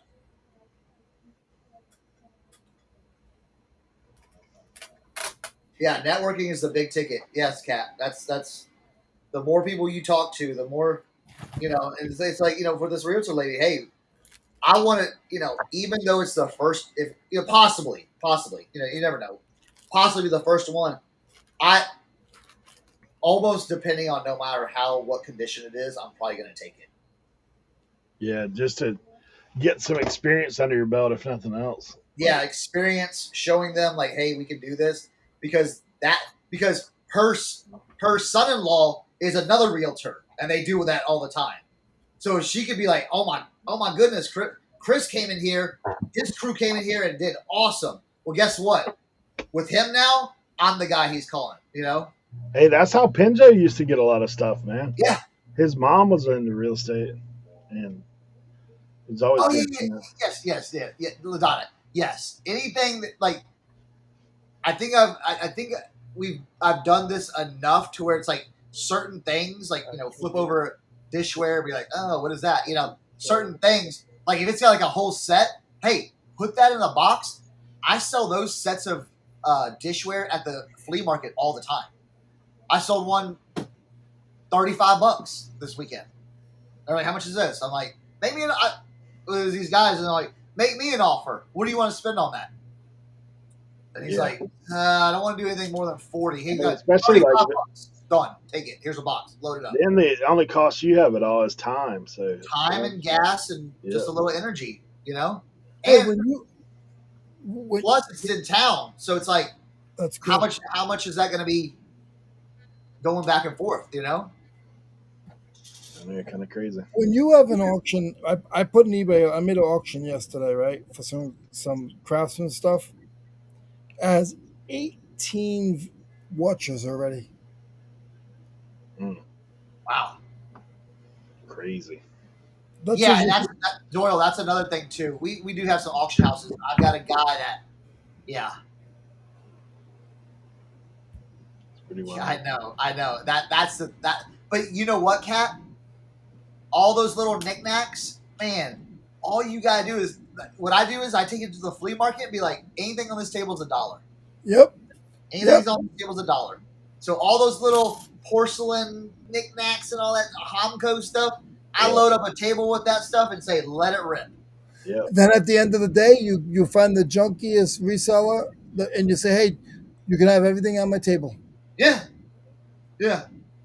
And that would be a lot, like for stuff like this, for a house clean out, it gets a lot. We got to move it fast, but it gets down and dirty. Then it's here, boom. You want all this? Maybe a price for the entire table and take it. Timothy Doyle said he's looking into being an auction house. Yeah. The hardest thing in North Carolina is getting your license, because you got to be bonded. You got to have like a ton of money in the bank. Yeah. That's the hardest thing in North Carolina. And a lot of them now make you like you have to intern essentially under somebody. Yeah. So, oh, really? Yep. But yeah, so hopefully, fingers crossed, that happens. Might never know. I might call Jimmy up. Jimmy, this attic's got a full of toys. You want to drive down here right now? Oh, yeah. I'm telling you that you're coming down here because all I see is G.I. Joes and Transformers and stuff. You interested in that? Yeah. Jimmy's one picture I said. I will literally drop what I'm doing on the road. Don't send Leroy a picture. Yeah, tools. There you go. Well, I met another. So we're talking about connections at the thing. A guy came up to me. He was overhearing me talk to the guy. There's one guy talking about toys because I had no intention to sell it, but at the flea market, sometimes I like just to bring out a show off piece, just to be like, bam! Look at this! Look at this! I brought my 1981 Castle Grayskull out there. That's 98% complete. It's like, just to get that attention, and it's like, so you had the toy guys coming over there, And I had a few toy guys give me their card, like, oh man, if you got any more toys, I'm like, I kind of have a toy guy already, yada yada. I was like, anything Transformer or like that stuff, 80s, 90s, he's kind of got, what I'm saying. And then a guy was overhearing goes, hey, I'm not a toy guy, but I see you have some bottles here, like old bottles. He goes, can I be your bottle and marble guy? Mm-hmm. I'm like, definitely. I'm like, he's like, let me put you on my phone. I said, blah, blah, blah, whatever his name was, bottle and marble guy. It's like, if I run there are buyers for everything. I met a guy at FlipCon a long time ago. All that dude just sold his Boy Scouts. Yeah. All he did was sell Boy Scout stuff. It's weird. But so it's like you find those guys, bro, hey, I found a whole thing of bottles, a whole big old thing of marbles. Hey. Yeah. There you go. Make me an offer on it. You know what I'm saying? So I'm getting ready to go prep this auction. All right, sounds good. I'm running at 1 today on Commons, so if you need 1 o'clock. Comics, you said? Commons. Oh, what are you running on Commons? Probably some shirts, some hats, some variety of other whatever I could find. Sounds good.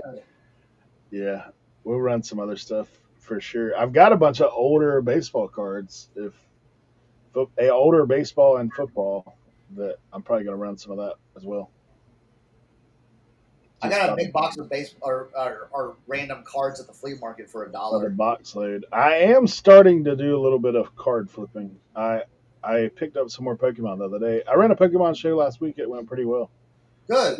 There was a couple hits in there, decent. Oh, nice. So we'll see. Jimmy, what you got running? What you got going on? No, I'm just not much, man. I'm still doing my after this, bro. Huh? You taking a nap after this, right? I'm gonna go eat lunch. I'm hungry. I didn't eat breakfast. I'm gonna go eat lunch, and then I got that city sale I'm going to this weekend, and then next weekend's the big highway sale that comes through here. Nice. I'm gonna have a couple visitors hanging out for the highway sale, and then I'm gonna be doing. I might take a couple weeks off of my Monday dibbed it just because I got a lot of stuff going on, and then I gotta get some inventory in too. So I don't want to, but I might have to. But I know we gotta clean out a house. Yeah. Well, I mean, it should be good because with all the sales that are coming down the next 2 weekends, I should be able to restock really well for those shows. I just might take a couple weeks off with having company and all that stuff. Kat, that's cool. She's redoing stuff, like repurposing and painting things, kind of like the Precious Moment stuff. That's kind of cool. That's really cool. Hey, Frank, what are you and Jesse getting into? Y'all robbing trains or what? Who's Jesse? Who is Jesse? James. Jesse James. Frank and Jesse James, man. Oh, Jesse James. I didn't know there was. I'll be on Resell Therapy today, at 1:30, on here on YouTube, and I'll be listing tools. And this is my 12th day in a row listing without missing a day. Yo, nice. Congrats. Nice. That's it. All right. Thank all you guys for being here. We will see y'all next week. Fantastic. We'll be here. Maybe. Update.